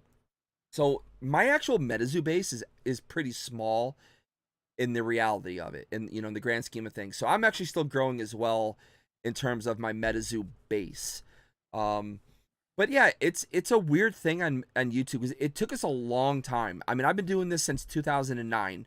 Granted, this isn't the same channel. We've had different channels, but the whole YouTube world, it's not as easy to reach that that height. Even though it's not big, it's pretty difficult to get there. So it's a big shout out to an accomplishment to the hard work that's put in by these guys. I'm going to give it a shot myself this year. See if I can catch up to you guys. See if we can do something similar like what you guys do. Because I obviously do a lot of breaks and stuff on our Facebook group, but it's just just the Aussie guys. I'd love to be able to involve everybody else because I spend so much time during the week. Whenever I'm at the office, I'm either in one of your live streams, like on one of the screens it's there, or if Argos is live, I'll jump in there, or somebody's on Whatnot, I'll just I've got a couple of different screens at my desk, so I can just always be supporting someone. So it'd be nice to be on the other end of that. Yeah, definitely. That's exactly what I do. So I have 2 screens, and what I do is I have them locked in. So I'll have over here someone playing, I have someone over here playing, someone here. So that's why I keep telling everybody I may not always comment on your videos, but they're getting watched because I have so much going on at the same time. It's just sometimes I forget, and a lot of times again I'm watching as support, but ultimately as a content creator, when I got to get down to content creating, I can't watch other people. I'm busy trying to come up with my ideas, or I'm busy editing, and you can't edit and watch somebody at the same time. It just doesn't work that way because then you get nothing done. And I've been there, and I've done it many times. Yeah. I'm like, we're looking at taking the podcast as well to YouTube. Yeah, you have to. All podcasts have to be on YouTube now for that extra growth. It makes a world of a difference for sure. Yeah, so that'll be interesting because we'd like to sit there late at night, drinking whiskey, swearing like sailors, just talking shit. We'll have to sort of adapt that and change it perhaps, or edit it when we put that on YouTube. So we'll see. I don't know. Does YouTube have like an explicit rating? Can I put up? No, you can do whatever you want. You can do whatever you want. You can swear as much as you want. If I didn't call myself a family channel, I would definitely be more open to doing those things. But because our base of where we came from, maybe one day I won't be there. Where you know, it's like that. I don't mind having the kids here. It's obviously, I love to have everyone that can be here as possible, but I would love to let go of how I actually talk. And if you ask my wife, she'll tell you, because I'm getting screamed at all day long about my mouth. So again, what I don't say here, it's all pent up and it gets released once I leave here. So that's how I grew up, though. I mean, I grew up in a biker family. Right? Yeah, that's the difference. And there's other, you know, this conservative this and, you know, not conservative that and all that sort of stuff. But yeah, I guess down here it's just we just sort of whatever, say whatever. I don't remember. It's been so long since I lived in Australia. For anybody that's just in here doesn't know, I actually lived in Australia. I lived in Sydney, the Bondi Beach area with my brother for a while. A very short time, I should say. I would have been expensive. At the time it was. At the time it was great. But you know, it's again, I couldn't get a job because my brother wasn't a citizen at the time, and I didn't have a sponsor. I was trying to figure out what I was going to do, and I was like, you know what? I'm not going to be able to stay here if I can't work, and my brother doesn't want to put up with me anymore. So I ended up coming back home, but absolutely loved Sydney. Still one of my favorite places. In fact, when I met my wife now, who was my girlfriend then, I dragged her there. I was like, you got to go to Sydney. In fact, we had a crazy story. We were supposed to go to Sydney. My brother told me at the last second, he's like, "Oh, I'm not there. I'm in Perth." And for those that don't know, Perth, it's like saying you're in New York, but then your brother's in Los Angeles. Correct. It's miles away. Yeah. So we changed plans. We went to Hong Kong, which we completely didn't realize, but it was Chinese New Year. We get to Hong Kong. Now we can't get out of Hong Kong to Sydney because it's Chinese New Year and everyone's trying to fly back to Sydney. We were stuck for 3 days. We ended up spending $1,500 on plane tickets just to get to Sydney. It was a crazy, crazy vacation that we were on, but I had to drag my wife to Australia because I told her how great it was there and how awesome it was. And it is, isn't it? I love it. Love Australia. Australia, beautiful place. Weather was beautiful. It's always beautiful. Again, we ended up going to Cairns up north. We did the whole Great Barrier Reef thing. I did not get stung by box jellyfish. The day we got there, a man had died actually in Cairns, walking in ankle deep water on the beach. And it was a beach that actually had the netting to prevent them from coming in, but they still get in. And so nobody must have been there to pee on him because you just got to piss on it. And you'll be all right. Yeah, I don't think there's anyone to pee on it, but yeah, unfortunately, I just remember that had happened. It was the day that we had flown into Canada that a guy had died there, so there was a big warning on that. Yeah.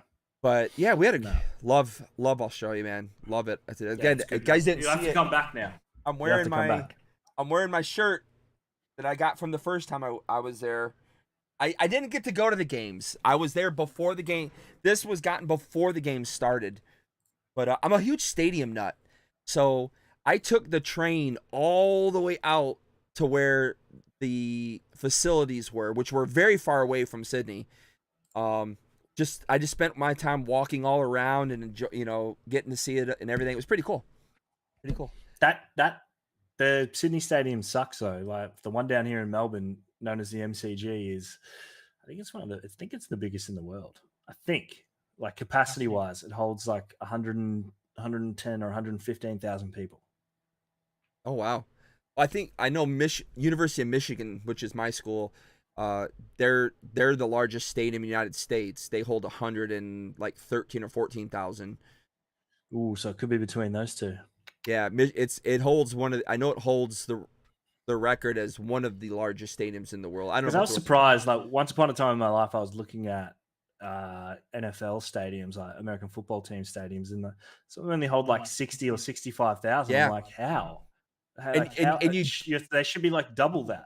No, you don't want to go to, I've been in the nosebleeds enough and it sucks. I mean, it's just a waste. To me, it's a waste. And if you're not in the lower bowl, it's a waste of time to go to any sporting event. I've been baseball, hockey, football, soccer. I'm a huge soccer nut. I've traveled the world to all the stadiums. There's nothing worse than going to a World Cup, paying $150 US for a ticket, and being stuck at the freaking top where you can touch the actual roof of the ceiling. That was in Korea when we went to South Korea. We thought we had great seats because we got the best ones, but the way FIFA does it, they just do it like in these giant. It can it includes lower and upper tier. You could get either of those. I mean, for the Brazil game, we were right there at the pitch. You could smell it. You could you could see the players sweat. And then for the US game, we were literally touching. We could touch the metal canopy part that comes over. And it was the worst. I just remember sitting there pissed. And it's happened to me at every event I've been to. But I'd rather have a smaller stadium. That's what I love about English football or English soccer. I love the old stadiums because you still can feel like you're a part of the game.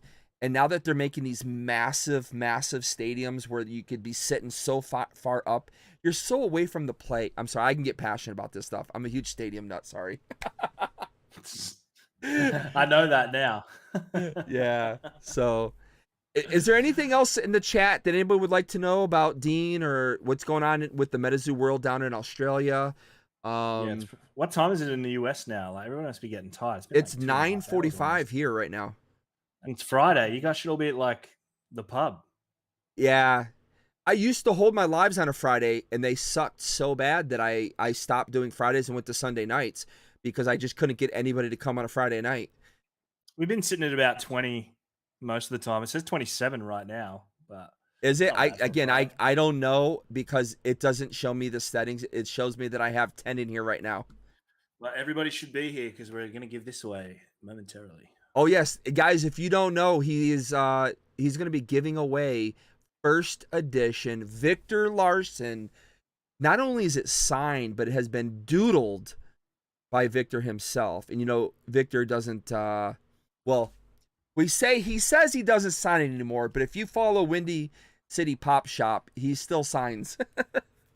So I don't know. I don't understand that whole ordeal, but Windy gets him to sign some things. Like I told you, it's not what you know, it's who you know. It's just life. Yeah, it is. It's just life, man.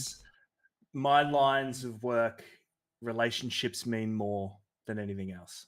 Obviously, you know, coming through with what you're saying you're going to do, but building relationships, working relationships and friendships. It's how you get things done. Homies are homies, says Colt. Goblin King, the GOAT. It is the GOAT. I don't really want to give it away, but I was like, I need something cool. I don't just want to give away like a Sealed Hero Quest CD or something like, you know, like I wanted to be able to give away something that nobody else might be giving away. You know what I mean? Because I'm only giving away one thing. I don't have a lot of things here like you usually do, Harley, to open up and be able to give out. I've only got sort of the one thing. I know. I've given out so much now that I've depleted my stash. And the funny thing was, I was going to use some of that stash to start my membership programs, but I've given away so much now that I just can't do it. I don't have much left, so I need to get to an event again where I can get some stuff signed and get some things done for the people.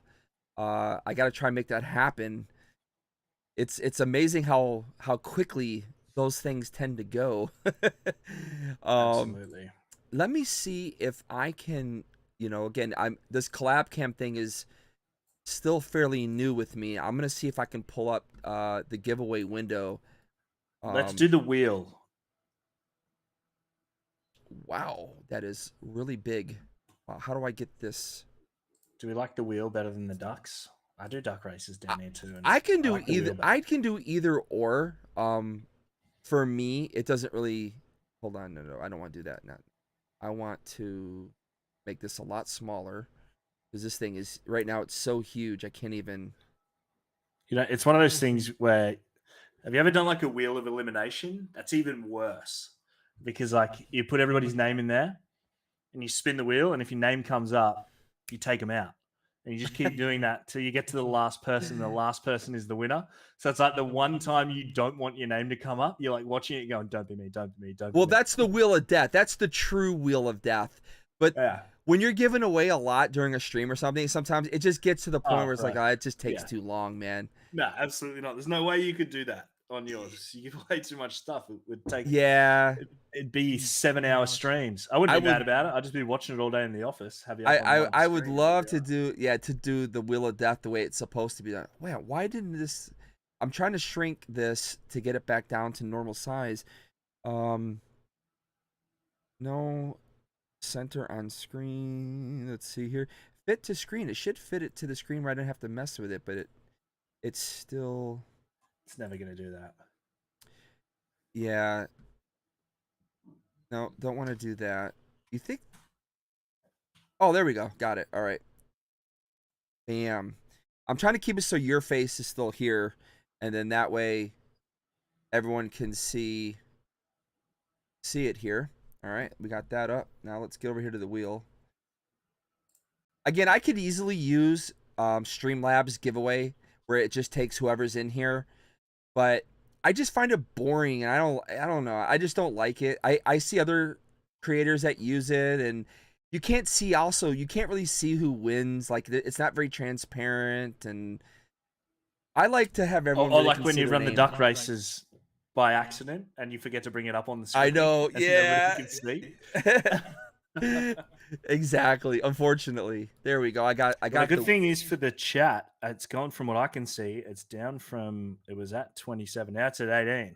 So good odds. Good odds. For our peeps. See, no, I'll get you a drop bear, bro. You know that. Don't put me on blast in public. Shush. I'll get you All one. right, come on.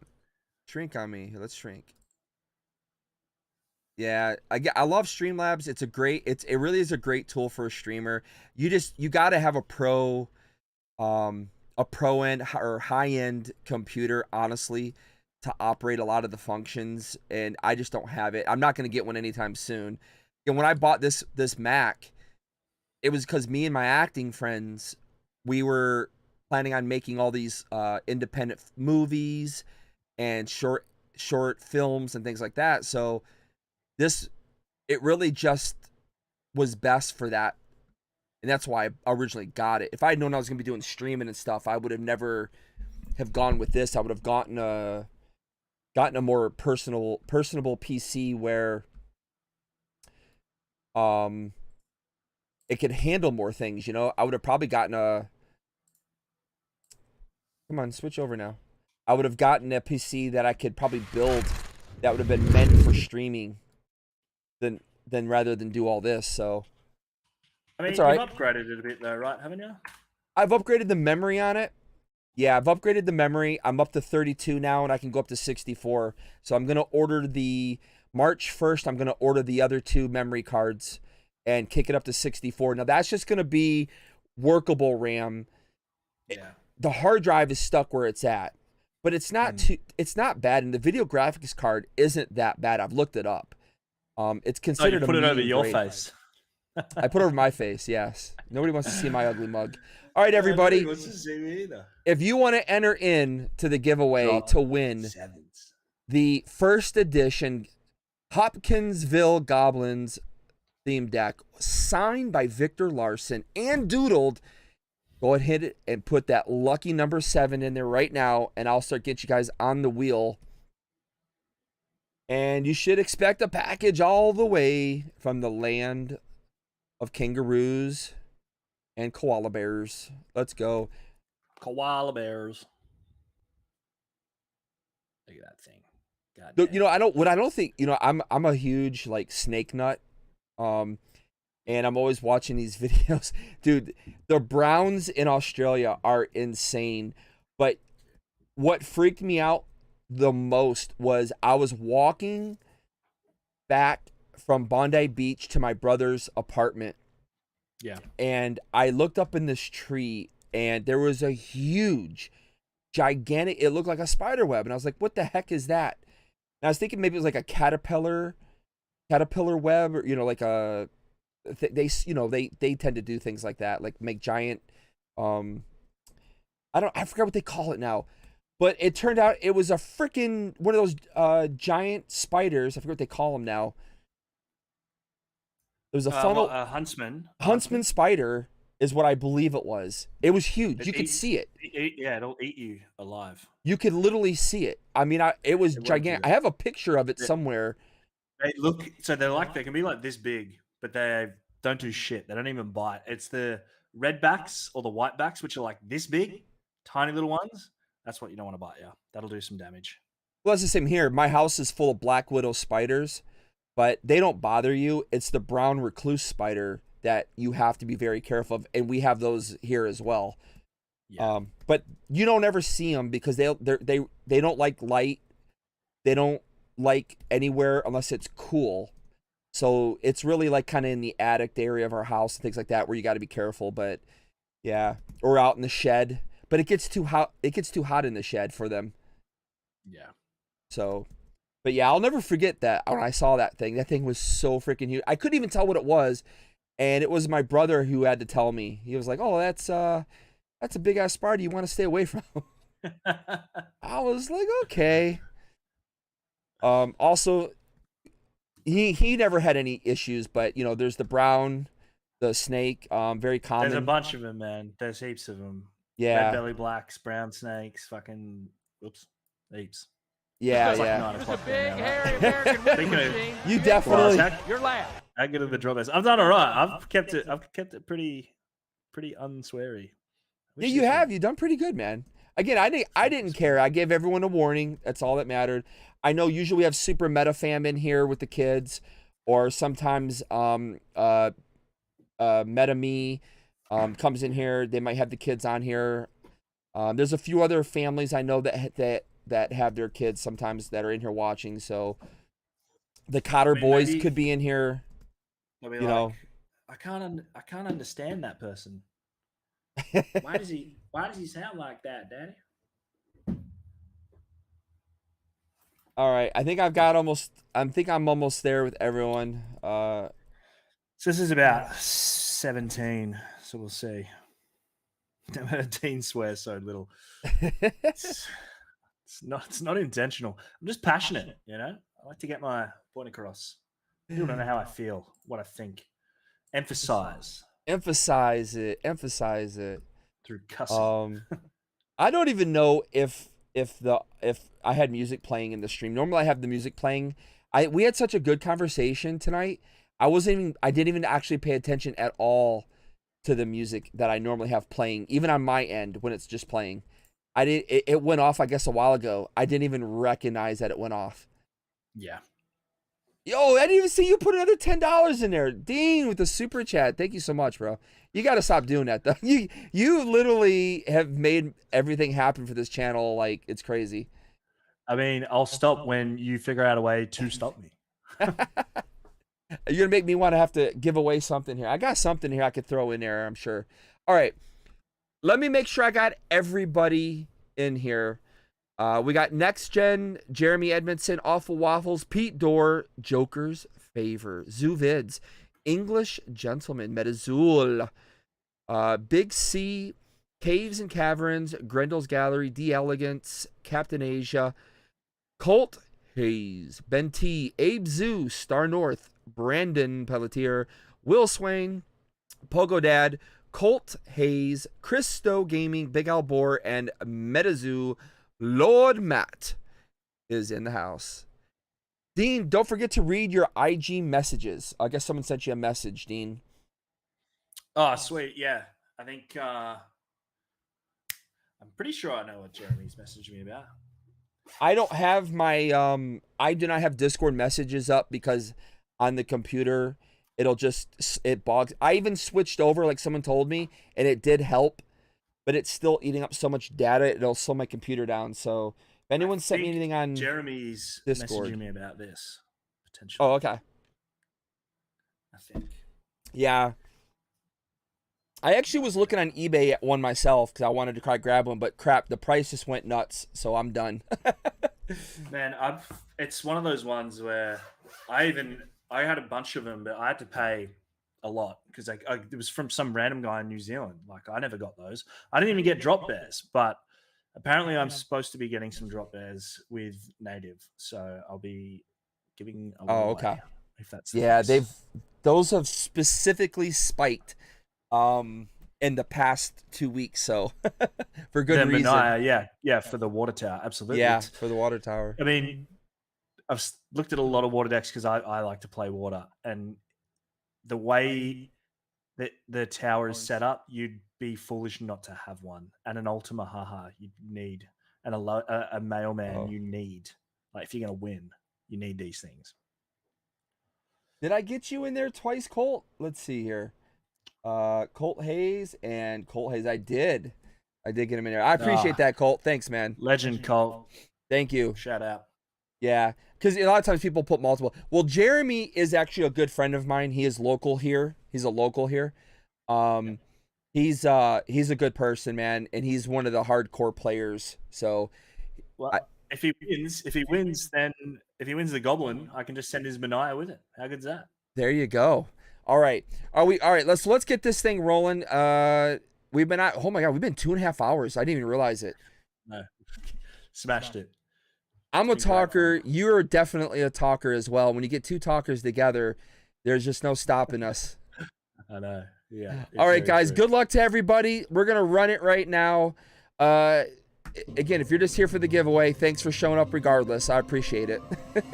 I mean, most of the names I've seen in there have been here all night.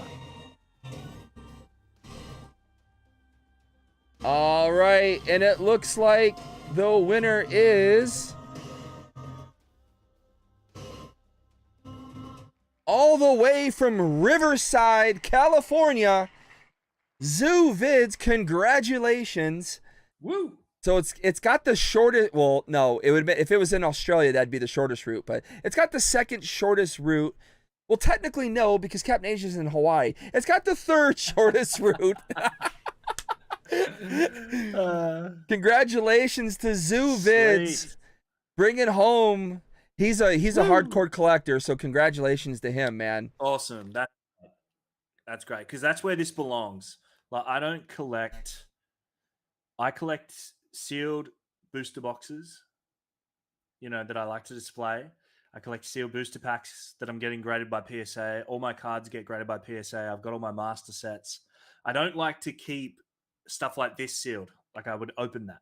I would never keep a theme deck or something sealed. So I'm glad that's going to somebody who will appreciate it, because it's been just sitting on my shelf. Yeah, Not getting the love. I got to meet him at Long Beach Collecticon, him and his entire family. So they're really, really Awesome. cool people.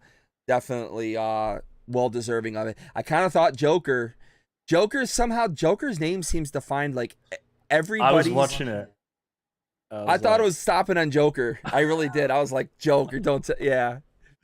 That guy as much as I love Joker's favor, I see him win a lot on your has channel. the best luck.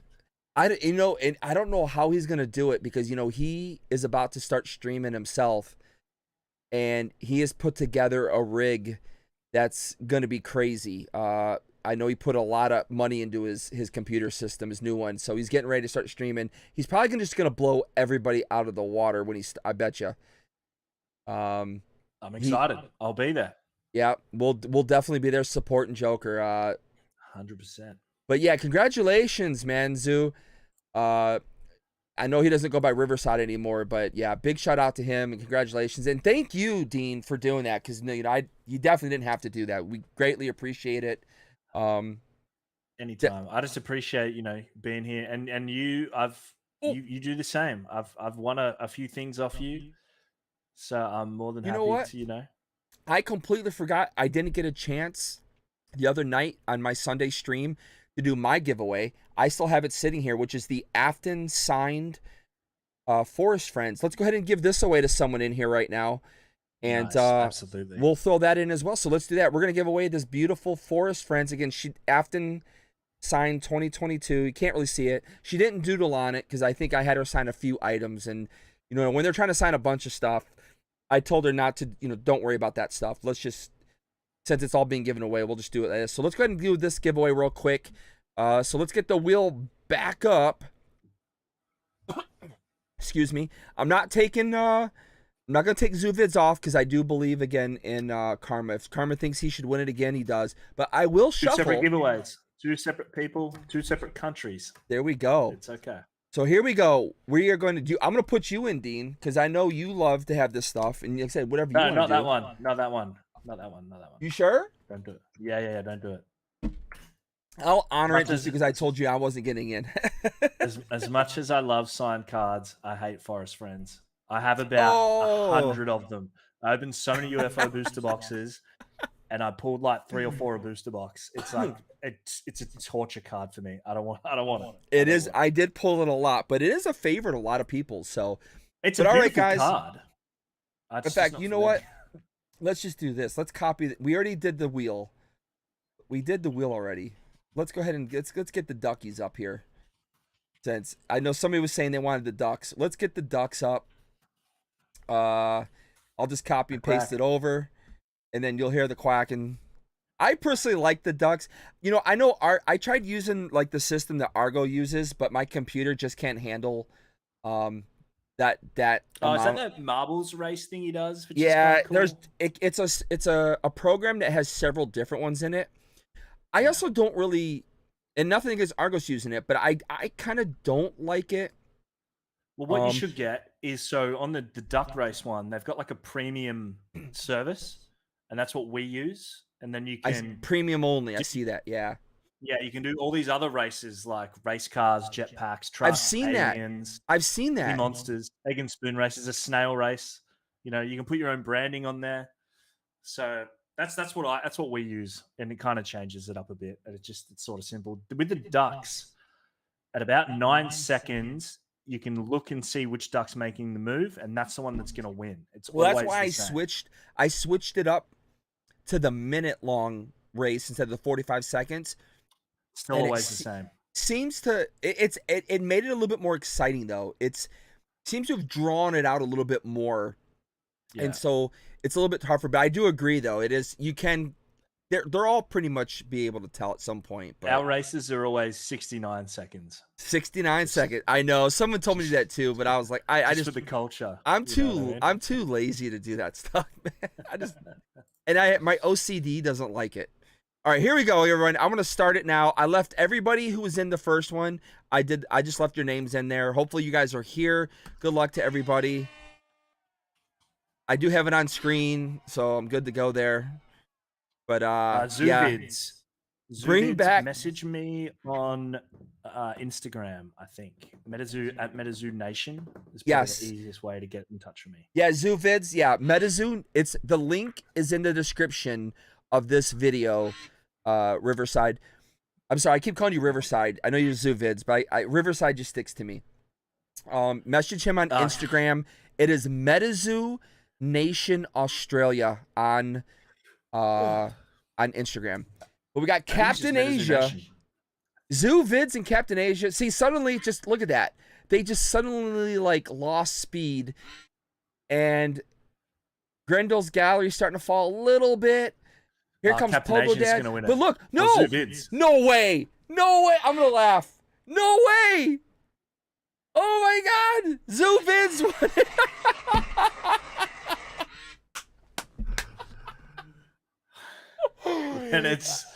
When it's your day, it's your day, man. You guys saw, not only did I shuffled it, we played a whole different game. Hey Zoovid, you might want to go buy a lottery ticket. I think we're like at 800-900 million for one of them or something. Shit. Holy shit. I'm gonna say it. Zoovids with the W. And see, but you know what? You saw he was in the lead early. Then it did it normal thing where it fell back. They get shot, yeah. But this time it came forward. Normally it doesn't do that. Normally once they fall off, that's it. They're done. They're cooked. But in this time, it went all the way. I don't know. That's so crazy. Congratulations, bro. I mean, that is insane. 2 different games, 2 different continents. Yep. He's a winner. Winner chicken dinner, man. There you go, Zoo. I mean, rigged. Rigged. Love that. I got you right here, though. Wow. I don't think you've won for me before, I think. So you should still be on our Excel sheet. I believe you should still be on the Excel sheet. I'll make sure I get my post-it note here and get it written down. Zoo Vids from Riverside, bringing it home. But I really hope you guys enjoyed tonight's live, man. Dean, I appreciate you. I know I've been wanting to get you on for a while. I appreciate it, man. It's been awesome fun. Yeah, definitely had a great time. Again, this was something that, again, I've said it before, and I just like to reiterate it for those that maybe are new to the channel. But I've been trying since this past summer to make a series happen. And the thing is, unless you go over to Melon or StreamYards, which I really don't like using. I really don't like them. They're internet-based streaming platforms. You can't bring your brand over unless you pay for them. They're really, really expensive. And I just figured, you know what? Streamlabs kept telling me we're getting this collaboration thing where you'll be able to use it here, and you won't have any issues with your streaming. Because I used to try to bring Streamlabs into StreamYards into Streamlabs. My computer couldn't handle it, so I'm just so happy it's up and working now. It works now. It's good fun. Yeah, it seems to be working good. So, but I definitely appreciate you coming on, bro. I can't thank you enough. I can't thank you enough for all the freaking super chat you throw at us. It has made, like I said, it doesn't benefit me. It goes all to the shipping, and it helps with the giveaways and stuff. So at the end of the day, that's it, man. That's all we're trying to do. Anything I can do to help you keep doing what you're doing, I appreciate it. I appreciate it for sure. That's what it's about, just keeping each other afloat, pushing each other, making each other better, keep spreading the good word of Metazoo, and that's it. We'll be there when you're ready to start going. We're going to be there for you as well. So we'll be excited to see it going. I got to try to get more involved on that Facebook side. And now that I'm in your group, I can start checking it out more. Absolutely. I'll still post things in there, but yeah, like I said, a lot of the live streams are going to move to YouTube. Next duck race, I'm coming for you. Next duck race, I'm coming for you. But again, I hope you guys really enjoyed learning a little bit about, our partner from down under. And I know you said there's a couple other partners down there. But it's great to see that Metazoo is growing outside the United States, and it's going to continue to do so. As time goes on, which is great for the future of Metazoo. And of course, like I said, with the anime coming up hopefully pretty soon. Again, we still haven't heard anything regarding auditions and stuff. We're still kind of waiting to hear on that. We're definitely hoping we get to hear something. And we'll see how that goes. And if not, it's just the way it is at the end of the day. But definitely would love to be a part of it. But again, Dean, thank you so much for coming on the channel. Greatly appreciate you. Last words, Dean? Just be kind. Keep it simple. That's it. Thanks for having me on, Harley. I appreciate it. I'll always be in your streams. I'll always be super chatting. I'm always here to help. If anybody needs anything, has any questions, it's just a great community, and I don't and I won't ever let it disappear or not be. It's just too much fun. Brandon says skip Metazoo and get yourself a graphics card. Unfortunately, I have an Apple computer, and they're not exactly easy to switch out on that aspect of it.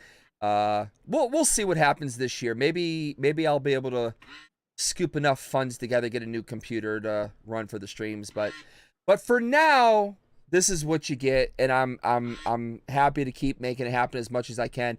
But thanks again to everybody, especially thank you to all my moderators, Brandon, Pelletier, Captain Asia, Epic Mom, Pogo Dad, Coffee. I get used to saying CNN's name now. Coffee and Cardboard, Tormentic, all of you guys again that were helping out. Everyone who showed up tonight and supported the channel. This has been episode 3 of our brand new series, Channel Spotlight, where we're going to be spotlighting our fellow content creators, influencers, and maybe some Metazoo artists if I can eventually get them on here. I'm sure you will. I hope we do. Again, thanks you all for supporting us. I will not be live this Sunday night because there's this thing happening. The Super Bowl is happening No, you know, I've been invited to someone's house, so I didn't want to turn it down. So I will not be here Sunday. I'm glad you said that, because I will also be watching the Super Bowl. Even though I'm a Pittsburgh fan and it sucks to be me, I still love the Super Bowl. Yeah, I'll be. I'm a New England Patriots fan, more or less. So you've had plenty of fun. I know. A few years now. But yeah, so I'll be at my friend's house watching the Super Bowl. So there'll be no stream, and then I am working on my next guest, which I believe I have the next 2 ready to go, and I'll announce those probably this weekend or next or the beginning of next week. We'll have our next guest on. And again, thank you guys for supporting the channel and sticking out with us. Congratulations once again to ZooVids. And don't forget, you can find Metazoo Nation Australia. All their links are listed in the description below. Make sure you guys are subbing to them. They're on Spotify. They're on Facebook, soon to be YouTube. And of course, they're on Instagram. And you can always find them in the Metazoo Discord, everybody. But once again, thank you, everybody. Have a great rest of your weekend. And as always, have more epic adventures with us here at EpicTube HD, everyone. Peace out. And see you in the next stream, everyone. Bye-bye. Thanks again, Dean.